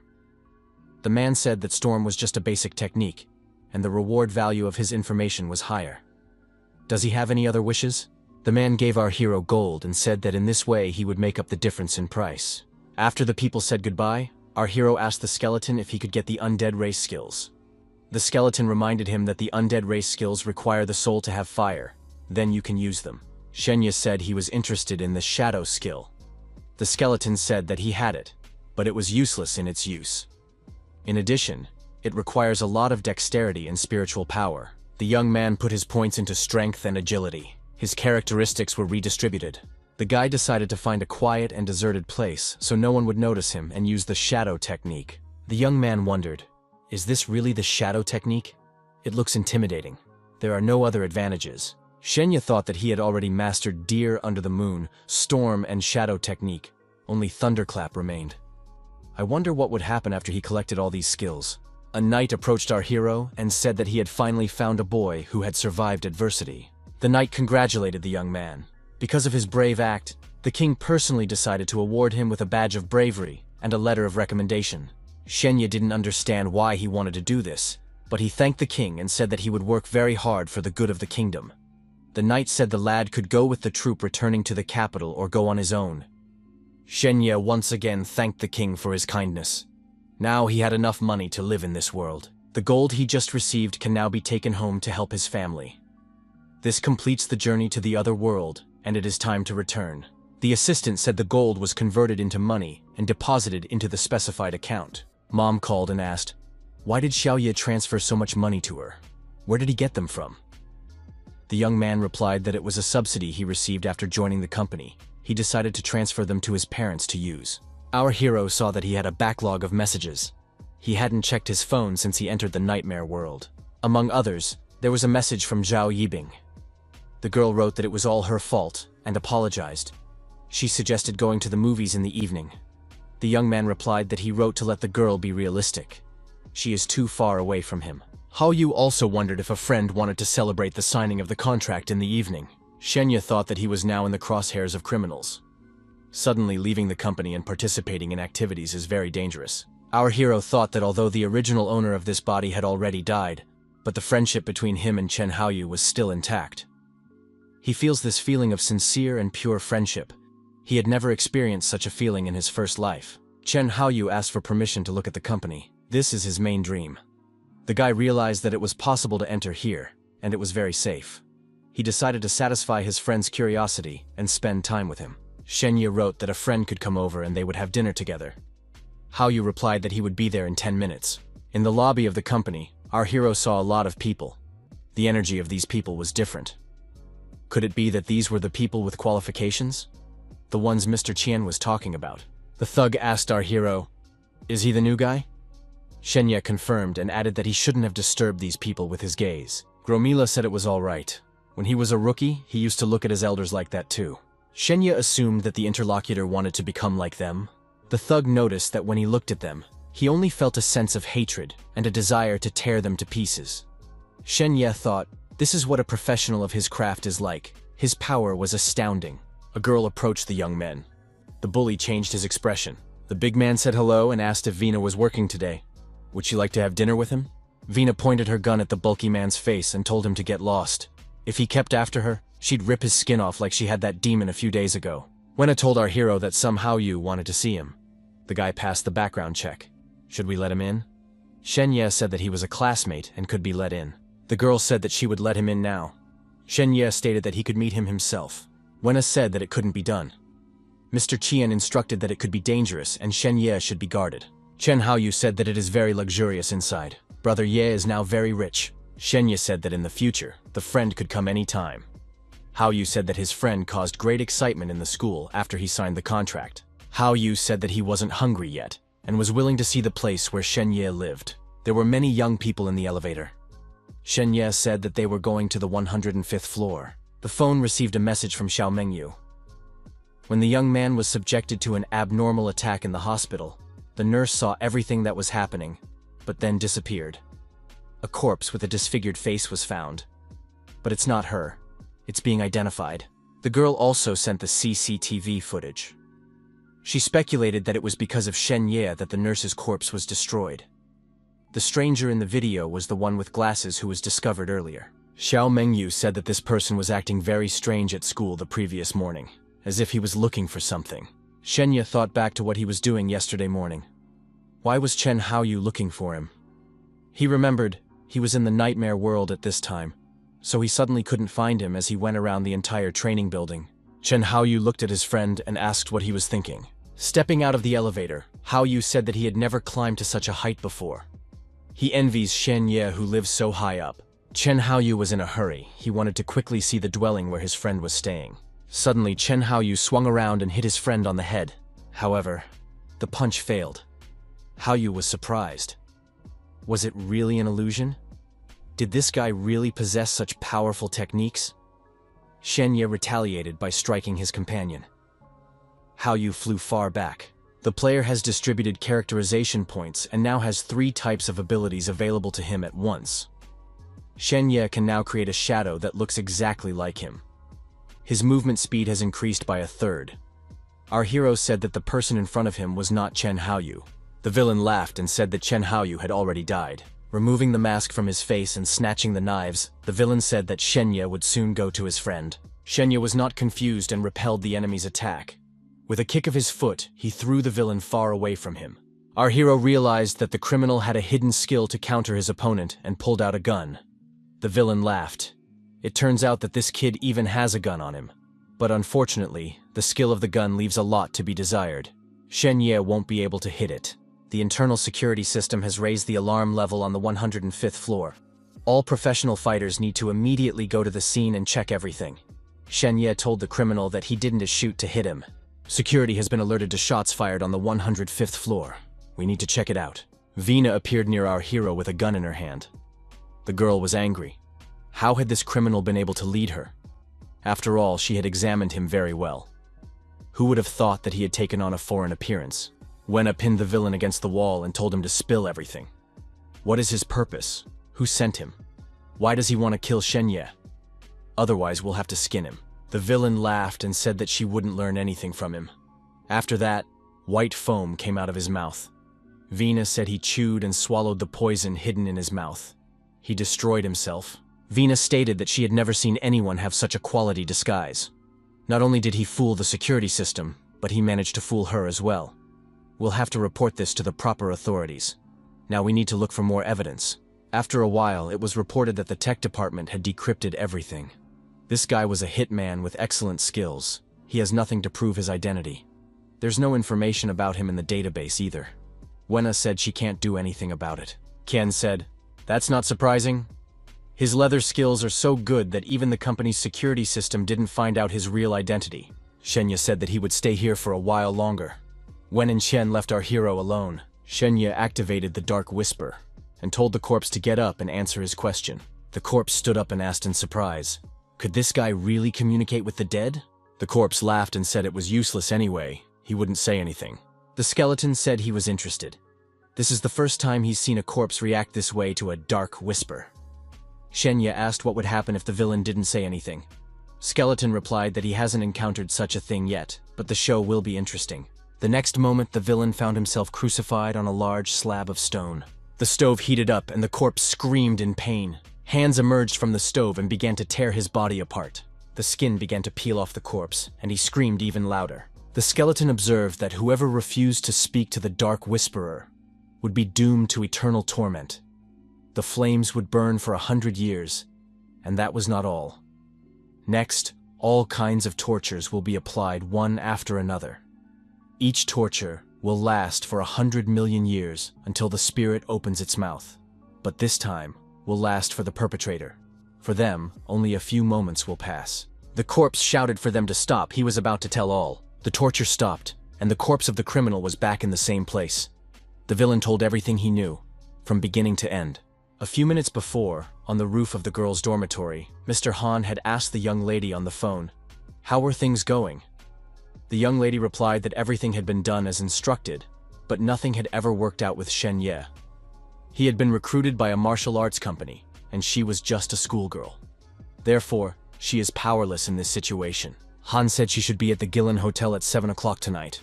The girl received a message that she had received a quota to enter the most famous high school.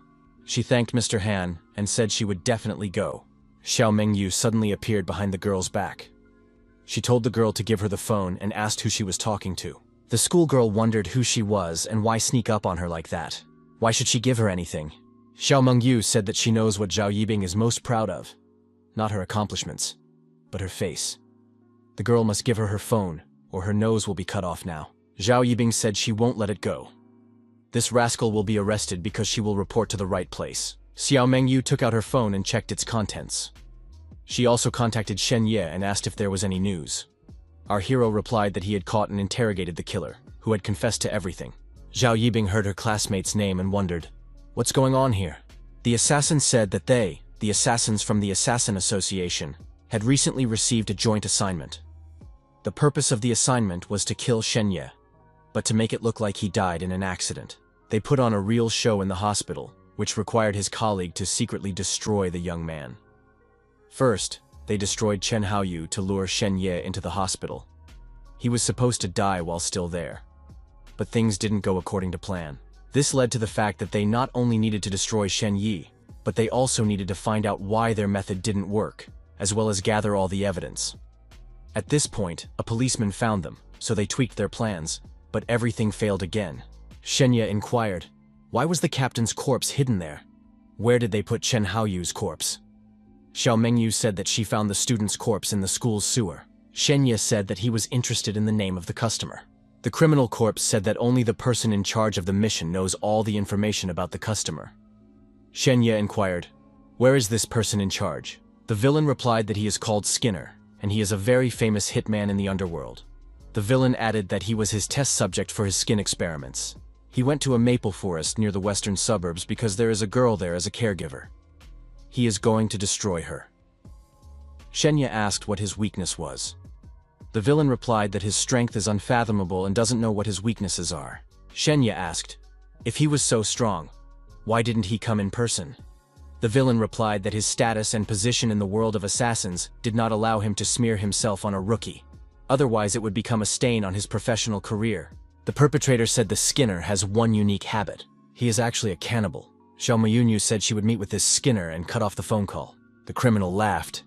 He doesn't know who this girl is, but if she's looking for a Skinner, she's in for a rough time. The Skinner likes to eat women, especially clean and young girls. Shen Ye couldn't help himself and slammed his fist into the jaw of the criminal's corpse. The teeth flew apart. The impact was so strong that the body flew off the table and to the side. The 5-star Maplewood Hotel, evening. A man and a woman are sitting at a table. The man is eating dinner. He is eating meat. The man appreciates the taste of the food and wine and says that the time spent in solitude added a lot of tension to his conversation and apologizes. He adds that the Bloody Mary cocktail goes well with meat dishes. The man said it had been a long time since he had tasted such a quality delicacy. The nurse touched him very much. The man added that he would thoroughly enjoy her in gratitude. A phone call sounded. The man apologized. There are always impolite servants to interrupt dinner. Life is always full of surprises. The caller hoped that Han would deal with the target himself. The man was surprised, Did the interlocutor really want him to take the case himself? The interlocutor replied that he had received news that his assistant had been killed. 3 killers have been eliminated. That means the target is not just an ordinary rookie. Han asked what he would be offered as payment for his services. The interlocutor suggested the girl. Han remarked that his standards of beauty are very high and he doesn't pick up trash. Han got a picture of a girl on his smartphone. It was Zhao Yibing's photo. Han held the smartphone up to his face and said that it was a beautiful and innocent lamb. The man said that as he looked at her, he could feel the foaming aroma on her body. He thanked her for giving him a wonderful meeting. It is very touching, and he will personally finish that boy. The interlocutor said that at 8 o'clock in the evening, the girl would come to the meeting. Han got up from the table, looked at his watch, and said that there wasn't much time left, and he had to prepare carefully for tonight's perfect date. Han fidgeted to change his clothes.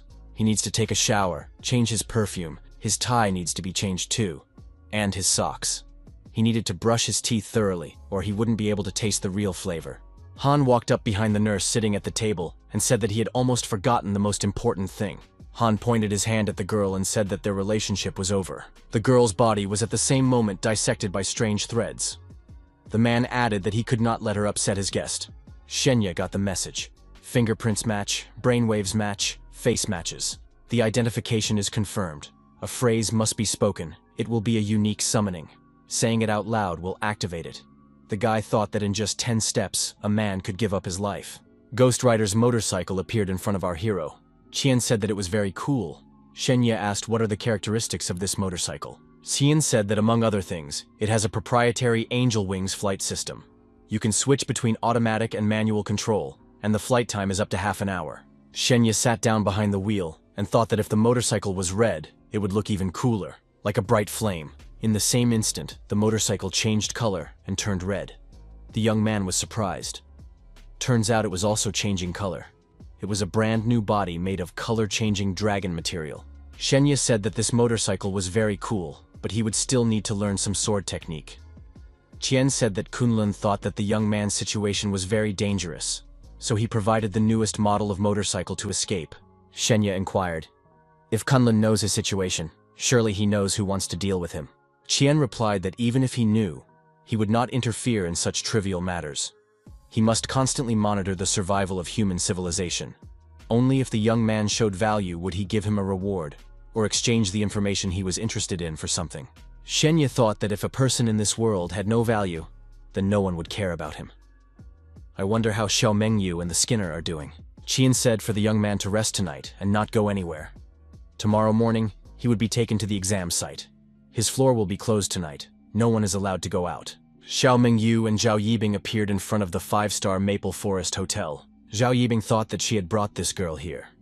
I wonder how Mr. Han will react. Xiao Mengyu sensed an intense killer energy, but it was hidden well. Almost nothing could be felt. Xiao Mengyu inquired, did the user provide her with a large number of top-grade pills and nutritional elixirs to help improve her performance, and even allowed her to enter a prestigious school on favorable terms? Zhao Yibing confirmed that as long as she was leading her classmates against Shenya, he would give whatever she asked for. Xiao Mengyu said that Shenya signed an agreement with the International Martial Arts Association, which means that her mission has failed. Does Zhao Yibing know what her fate will be? Yibing wondered. How does this girl know what the future holds for her? Xiao Mengyu thought that in front of her is just an ordinary young girl from a poor family. She has exchanged everything Shenya has done for her for a deal that can benefit her. But what she doesn't know is that this deal will plunge her into a deep abyss, and it will all be over, Xiao Mengyu said, giving the girl 2 options. First, she could hide nearby, wait for it to be over, and then come out as a witness, confirming everything she saw. 2. They didn't meet today. She goes to her patron, and they pretend they don't know each other. Zhao Yibing turned around and headed towards the hotel with a determined stride. At the hotel, the girl was met by Mr. Han and gave her a flower. He said they had finally met. Can he call her Bing Bing? Bing Bing is the most beautiful girl he has ever met and also the most talented. He is willing to recommend her for admission to the best university, even willing to sponsor her tuition. Zhao Yibing thought that Mr. Han is not like the internet. He has a very human taste. The girl thanked him for his kindness and asked what should she do with Shenya. Han said there was no need to worry. As long as he's around, that guy can't hurt her. Zhao Yibing, holding the man's hand, felt incredibly cold. Han said for the young lady to be careful. The man felt a very powerful blade energy coming from outside, directed at him. Han assumed that someone was after him. Need to speed up the process. He said that Bingbing not only had talent, but also a good heart, and decided to recommend her for the entrance exam for the top 3 universities in the world. Han couldn't let this romantic encounter be ruined. Xiao Yibing couldn't even dream of such a thing, because there were very famous and talented people studying there. If she was lucky, she would be able to advance in her career, and no longer socialize with ordinary people. Zhao Yibing inquired, "Is Mr. Han telling the truth?" The man replied that last year he made a huge contribution to archaeology. Kunlun gave him a secret code. Once it was used, his staff would be able to qualify to take part in the entrance exam for the top 3 universities. Han promised the girl to become stronger. She only needs to enter her information into her phone. Zhao Yibing received a message that she was eligible to take part in the entrance exam for the top 3 universities. The girl thanked Mr. Han. The man stroked the girl's cheek and thought it was harvest time. Han used his threads to sever the girl's head and kissed her on the lips. The man said that he was very happy for Bingbing. Han stated as they did it together, a magnificent masterpiece. Threads spread around the girl's body. The man knelt down and said that it was worth looking at her as he was ready to weep with happiness. In front of him is a perfect, touching person at the moment of dawn. Han said with tears in his eyes that he was looking forward to tasting her flower. Suddenly, smoke appeared in the room, and Xiao Mengyu appeared. The girl approached Zhao Yibing and said that she was too late. She thought that if she had the will of the blade, the villain would be more restrained. She didn't expect him to turn out to be so crazy. Han jumped up from his knees and told this girl not to be touched. She belonged to him now. Xiao Mengyu pulled out her sword and placed it on the girl's shoulder. Han stopped. The man said not to touch Zhao Yibing. He would do whatever he was asked to do. Xiao Mengyu told him to stand still, or else she would get rid of the corpse. She inquired, "Who is his superior?" Han said, "This girl is a master of blade technique. There can't be any mistakes. She is the legendary Xiao Mengyu after all." Han said for Mrs. Xiao to look around. His threads surrounded her. There's no way to break through those threads. If Xiao returns Zhao Yibing to him, then he will release her. Xiao Mengyu said that she wanted to give it a try. She would see which of the 2 of them could withstand the blow. Han was grieving after all. He had just met Bingbing. Why should they part ways? He didn't even have time to try out the beautiful work of art. The villain said that Xiao Mengyu is also very pretty and he will taste her. Han began to lose his temper and shouted that he would eat them both. Xiao Mengyu thought that even the threat of death couldn't sag this man. She asked, "Why don't they make a deal? If the villain tells her who is behind it, not only will she get Zhao Yibing back, but he can try to deal with her." Han said that if there was no deal, he could still get her body by destroying her. Xiao Mengyu stated that of course he can overpower her. But it is not a fact that the body will turn out to be intact. She guarantees that she will not let the people from the Luo family take revenge on him. Han wondered, was she really telling the truth? The man clutched his head and said it was all pain. Betraying the puppeteer was tantamount to breaking the rules of the League of Assassins.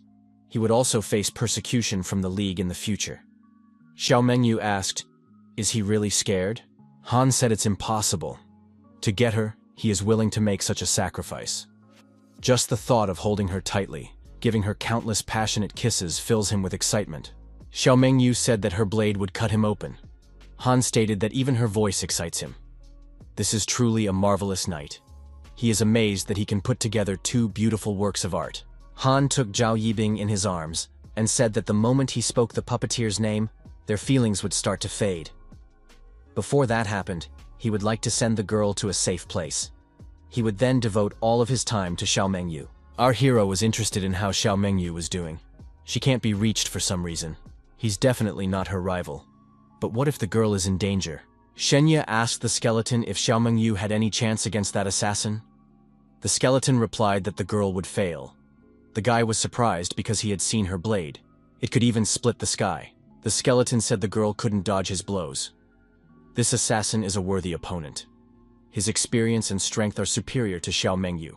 Shenya thought that Xiao Mengyu was in danger in such a case. The young man initially wanted to rely on Xiao Mengyu to find out the truth, but he only ended up putting her in danger. Her brother is dead. Chen Haoyu is also dead. The witness is most likely dead too. Shenya thought, how many more people must die? Xiao Mengyu is the only one who is trying her best for this cause. He can't let her die. There was a phone call from an unknown number. Could it be Xiao Mengyu? A childish voice reported that her mom said if she couldn't contact her, she should find this person and go to the police.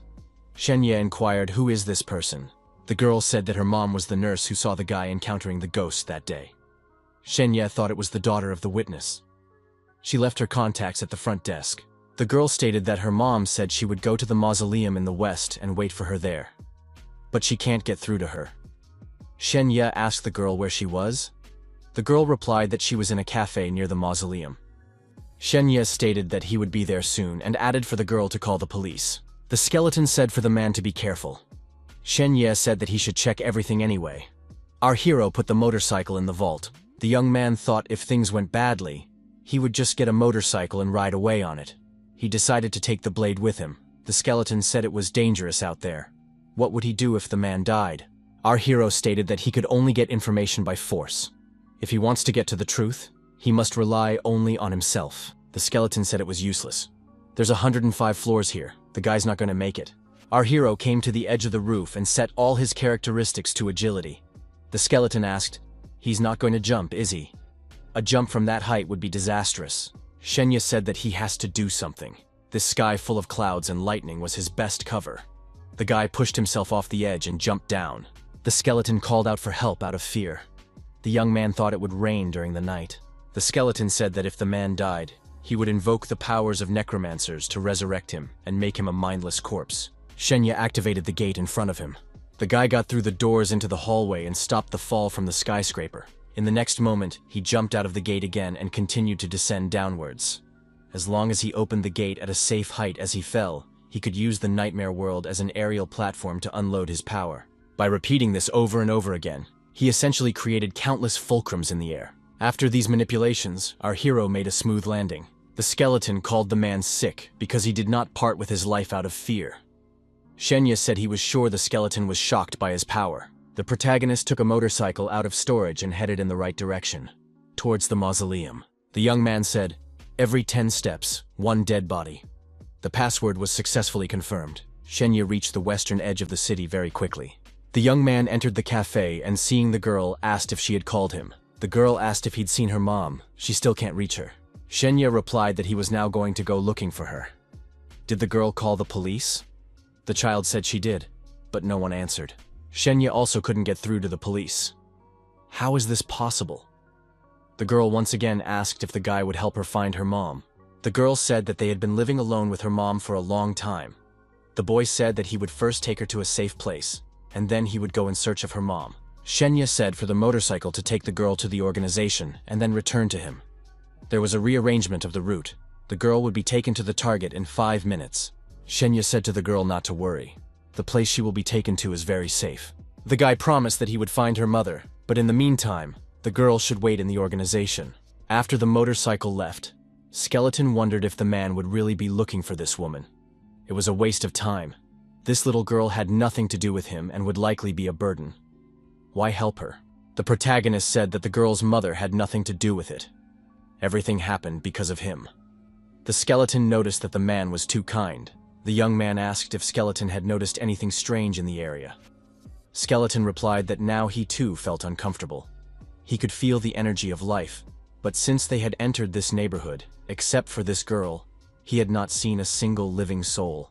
The skeleton noticed that there was not a single living person in the area. The skeleton said he could hear the sound of battle from the Maplewood Hotel. It seems like there is a fierce battle going on there. Shenya said that we can't wait any longer. The guy said he was headed to this hotel. The skeleton should cover him, and if something happens, warn him so he can escape. Shenya walked into the hotel. At the entrance, the girl asked if he had booked a room. The skeleton said that there was no need to worry. She was no longer alive. Our hero activated the Whisper of Darkness and inquired about the girl's death and what was even going on here. The girl said that the master had massacred them to satisfy his desires. He used special silk threads to bind their bodies and magic to control their souls, ordering them to perform various actions. Shenya asked the girl why she didn't attack him. The girl replied that they were set up as puppets, to provide services to the guests. When the host faces a powerful enemy, they will fight until they receive new instructions. The young man asked, besides the girl, how many other people had died here. The girl said, all of them. All the people in the neighborhood are dead. The protagonist heard sounds coming from above. The skeleton said they were fighting on the roof. This is a good chance for them. We need to get to room 707. Shenya reached the right room and swung the door open with his foot. There were many corpses lying in the room, and silk threads were stretched across the room. Shenya activated the Whisper of Darkness. The skeleton said that he could sense corpses in other rooms as well. Just like this one, even denser. Shenya wondered if anyone recognized him. Are there any other people still alive? All answered that they did not know him and had never seen him alive. One corpse said he knows this man, he's Shenya. The corpse of a woman said that when she was on duty, she saw him talking to ghosts. The guy apologized because this woman died because of him. The woman asked that he avenge her. Shenya promised that he would definitely do it. He would also do his best to make her daughter grow up healthy. Shenya said that it was the girl who called him. A massive explosion erupted in the hotel and could be seen from afar. The young man didn't understand what was happening. The skeleton said that judging from the intensity and direction of the explosion, it came from above. He added that among the two fighting upstairs, one had very weak energy, and that person was moving toward them. Shenya heard a man's voice followed by the sound of a man falling. The young man stretched his arms forward. Our hero caught the falling Xiao Mengyu. He saved her from hitting the floor. The girl asked in surprise what he was doing here. Shenya replied that it was long to explain, but he had come to save her. Xiao Mengyu said that he was a jerk. How could he come here with such negligible strength? Xiao Mengyu thought that she had to suppress her strength for the assassin to fall for it. Defeat or victory depended on this counterattack maneuver. She didn't expect the boy to suddenly save her. Shenya apologized to the girl and slapped her cheek with his palm. At his will, all the characteristic points were distributed. The guy thought he was facing a great swordswoman. You'd have to give it your all to knock her out. Our hero apologized. He just didn't want her to know about his secret. The gate was summoned and opened. The boy along with the girl got inside. A moment later, Han appeared. He couldn't understand where the girl had disappeared to. The villain asked if she had decided to play hide-and-seek with him. That's funny. She probably doesn't know it, but the whole hotel is dotted with his eyes and ears. Our hero told Skeleton to find the right armor for the girl. The skeleton has put together a blue-quality Saint Rabbit battle costume for the girl. This suit seems useless in battle, but is liked by mature warriors with swords. The lighter the outfit, the higher the increase in strength and agility. Shenya was surprised. Doesn't Skeleton have any other outfit? Skeleton replied that there was only this outfit for the girl. He stole it from the corpse of a man on the battlefield. A fellow survivor showed up at the military camp and said he needed help. The girl might die. The wounded one must be placed on the bed. Very strange. She is badly wounded, but she exudes a powerful energy. She's wearing a Saint Rabbit battlesuit. She must be a very experienced assassin. The injuries are serious, so we'll need expensive holy runes. Shenya took out the gold and said that he had something to pay back. It was what the king had given him last time. One of the warriors expressed his belief that this was not the money the king had allocated as tuition. Our hero asked how he knew this. The warrior said that the bag of money has a special seal with the royal family's coat of arms on it. This is proof that it belongs to the king. The sack itself is worth a lot of money, not to mention its contents. Shenya said that there was no need to waste time. It was necessary to proceed with the treatment. The men encircled the girl and began the extraction process. Shenya thought that everyone is helping her, so they can be relied on. The battlefield is fickle, but with his calmness, the hero has ceased to attract attention. His former nicknames are fading away. The royal gold coins that the young man gives are 100 times more valuable than ordinary coins. From now on, people will discuss this man's noble and lofty morals. He will acquire a new nickname, the Unfailing. The men turned around and told the undefeated that the treatment was complete. One of the men said they used the best medical technology. Her body is recovering quickly and she will be able to wake up in a few minutes. Skeleton felt that her life force was unusually strong. The guy was glad that the money was spent precisely to save her. However, they still had an unfinished mission. Shenya decided that he would wake up the girl in her core world. The knights assumed that she was his lover. Otherwise, he would hardly agree to leave such a large sum. Xiao Mengyu woke up and opened her eyes. The girl immediately snatched the sword and brought it towards Shenya's head.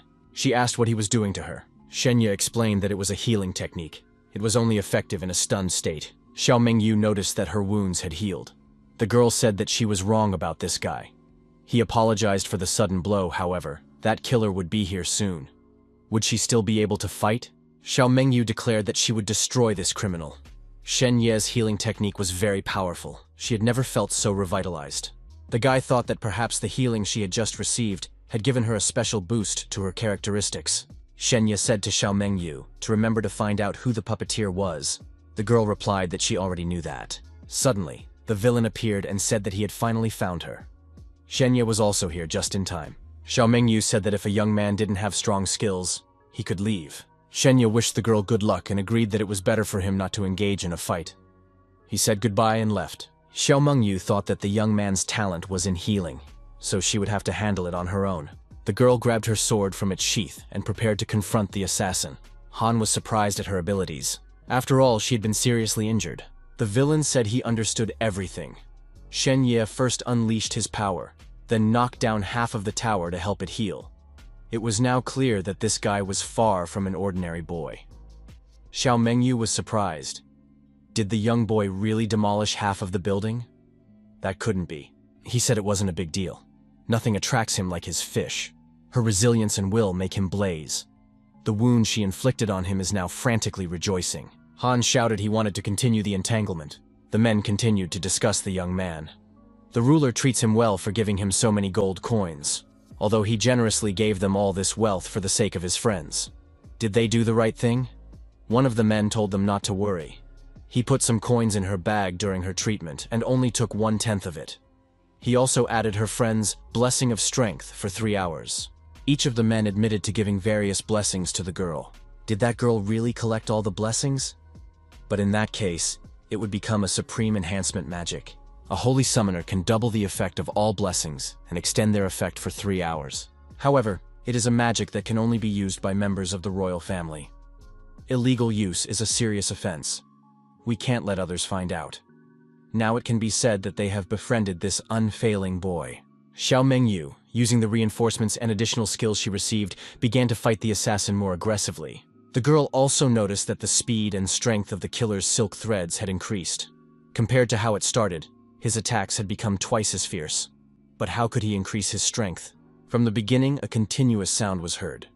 It is necessary to scrutinize carefully what this sound is, and how it is related to the amplification of its power. The girl identified the place where the sound was coming from. It was behind the wall. The girl opened the door and saw a lot of corpses. They were shouting something incessantly. Killers said the girl had already found a gift prepared for her. The man asked as she listened. After all, this song was for them. The man took the ring out of his pocket, got down on his knee, and said it was a wedding song. It was blood magic, the curse of 10,000 creatures. The skeletons said that the man had gotten smarter if he decided to escape to a safer place. Shen Ye stated that he had almost reached the right place. The skeleton wondered, "Isn't the man running toward the stairs? Doesn't he want to escape?" Shen Ye said for the skeleton to look back. The corpses started reading the spell. It must be that hitman's shenanigans. It is necessary to help Xiao Mengyu. The skeleton stated that a battle of this level is beyond a human's capabilities. This rascal relies on blood demon spells to increase his strength. Shenya himself knew that he might die if he got involved in this battle, but he could help in a different way. Shenya kicked down the door and entered one of the rooms. The guy said he found what he was looking for. Our hero declared that it was time to put his skills to the test. Han asked Xiao Mengyu's permission to tie her with threads to weave an exclusive wedding dress for her. Red silk threads wrapped around the girl on all sides. Xiao Mengyu, swinging her sword, tried to cut these threads. However, even the blade was entangled by these threads. Han approached the girl and asked permission to kiss her hand and put her wedding ring on it. Xiao Mengyu noted that the killer could move very fast. Xiao Mengyu pulled out a blade from her blade and pointed it towards the criminal. The assassin was wounded and asked in surprise, was there really another blade in the blade? He regretted it greatly. However, the man activated healing and declared that he was invincible in this endless curse of the blood demon. He added that the more movements, the sweeter the fruit would be. The outcome was already a foregone conclusion. Xiao Mengyu took advantage of her opponent's temporary confusion and freed herself from the threads, and said that the outcome of the battle could be anything. Han noticed that the girl was using paired blades that possessed the Emperor's energy. They are called Sun and Moon. It's just a pity that her blade will soon be out of her hands. The hitman said that this night the girl would lose her life, and he was even a little sorry. Xiao Mengyu responded by saying that now her rival would die. Han said to attack. The great dark bloody two-headed serpent, using tens of thousands of innocent souls as sacrifice, must answer his call. The criminal said that his fish was about to fall asleep in his arms. Xiao Mengyu thought that things were bad. He had summoned a demon, and she might not make it in time. Shenya asked loudly, "How are his friends doing?"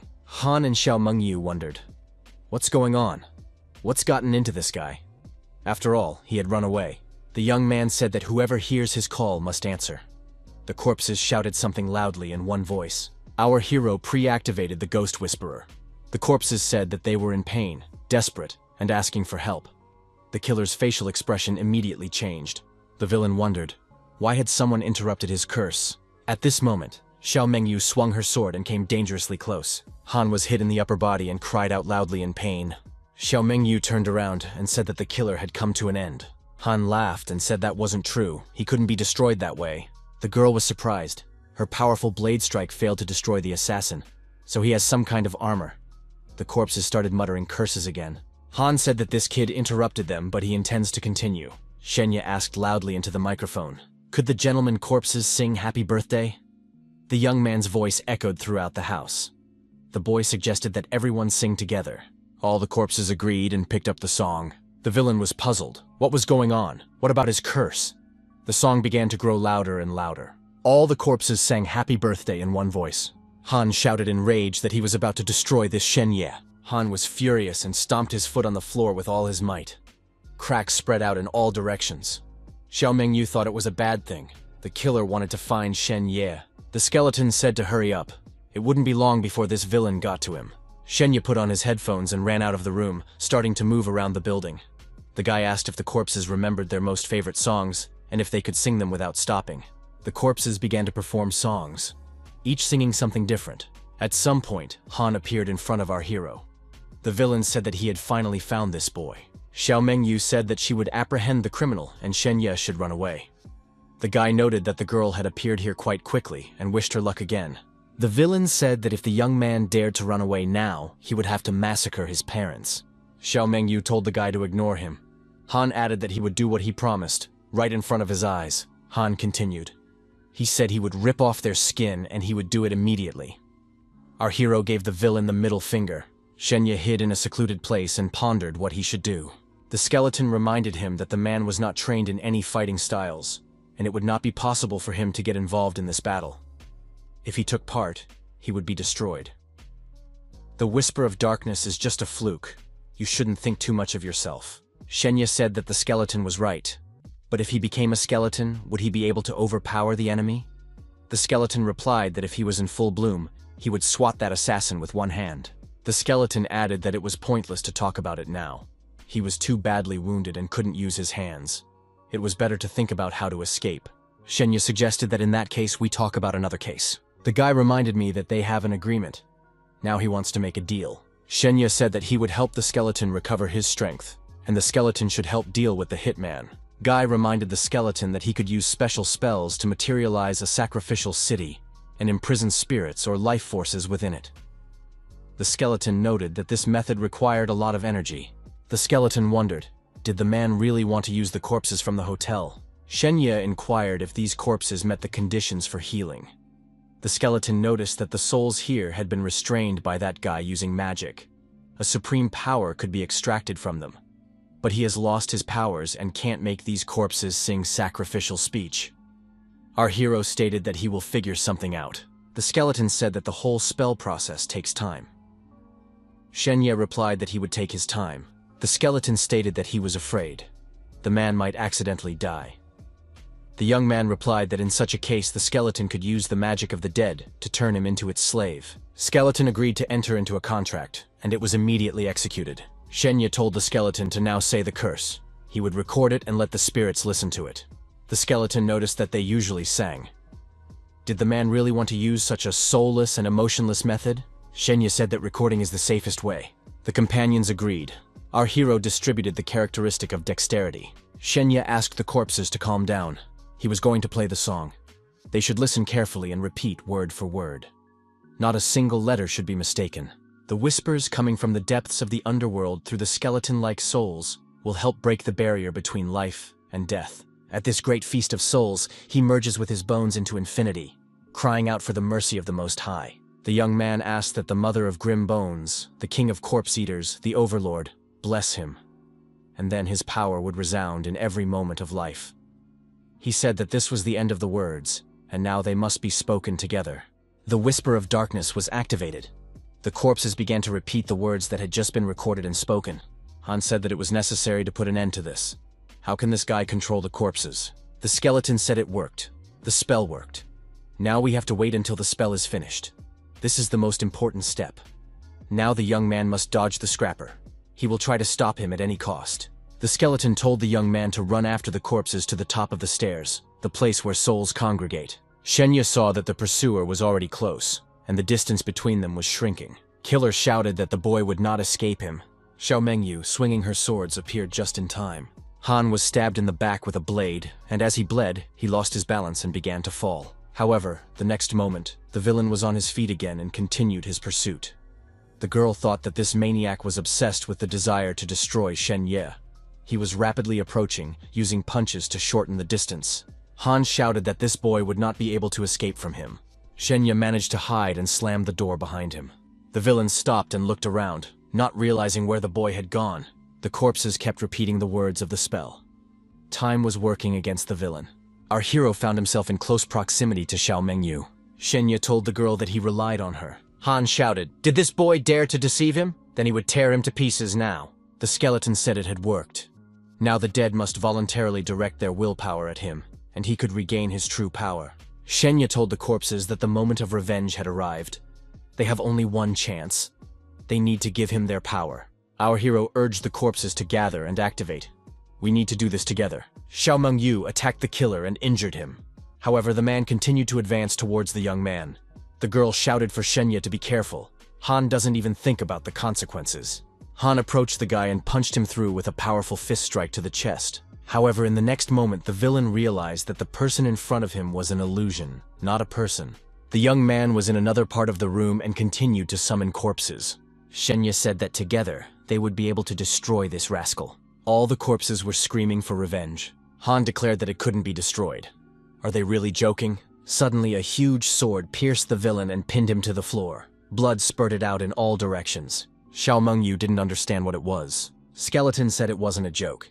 He admits guilt for being a day late. It was the skeleton that stabbed the criminal's body with a huge sword.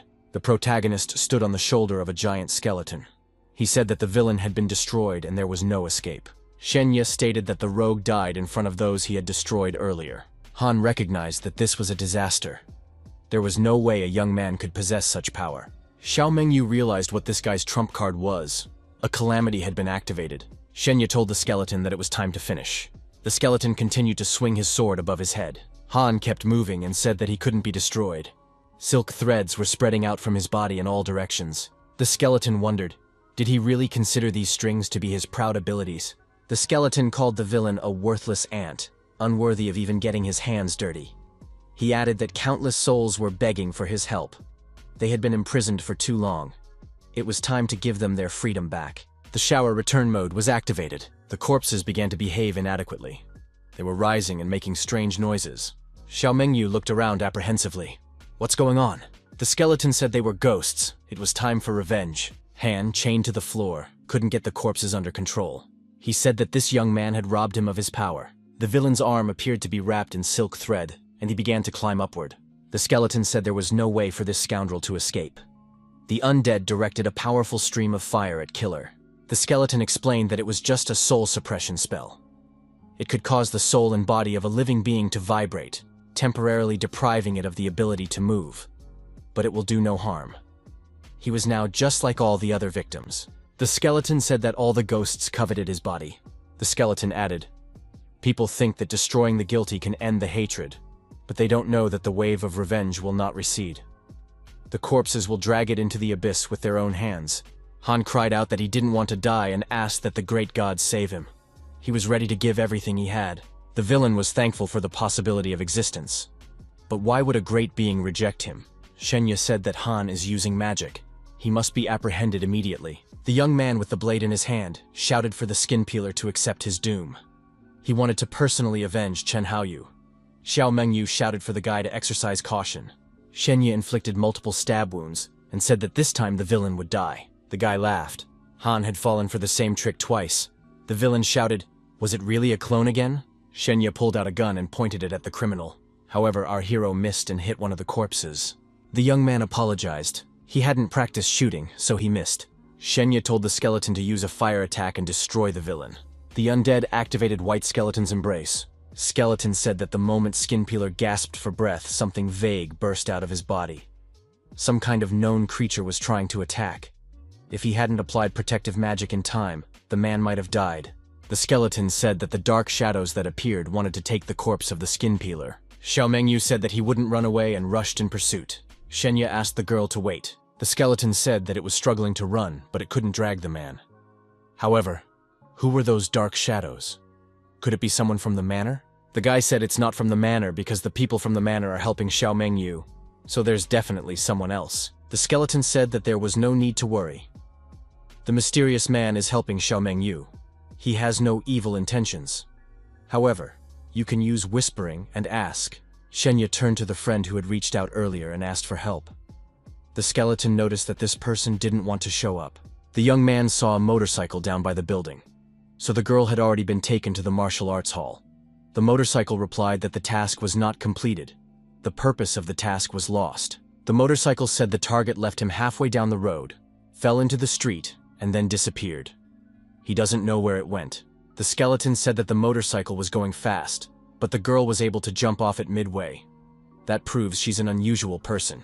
He reminded them. He warned them not to help strangers. Good thing the girl didn't attack the guy. Guy received a message from Xiao Mengyu. She said that she had received information from the Skin Peeler.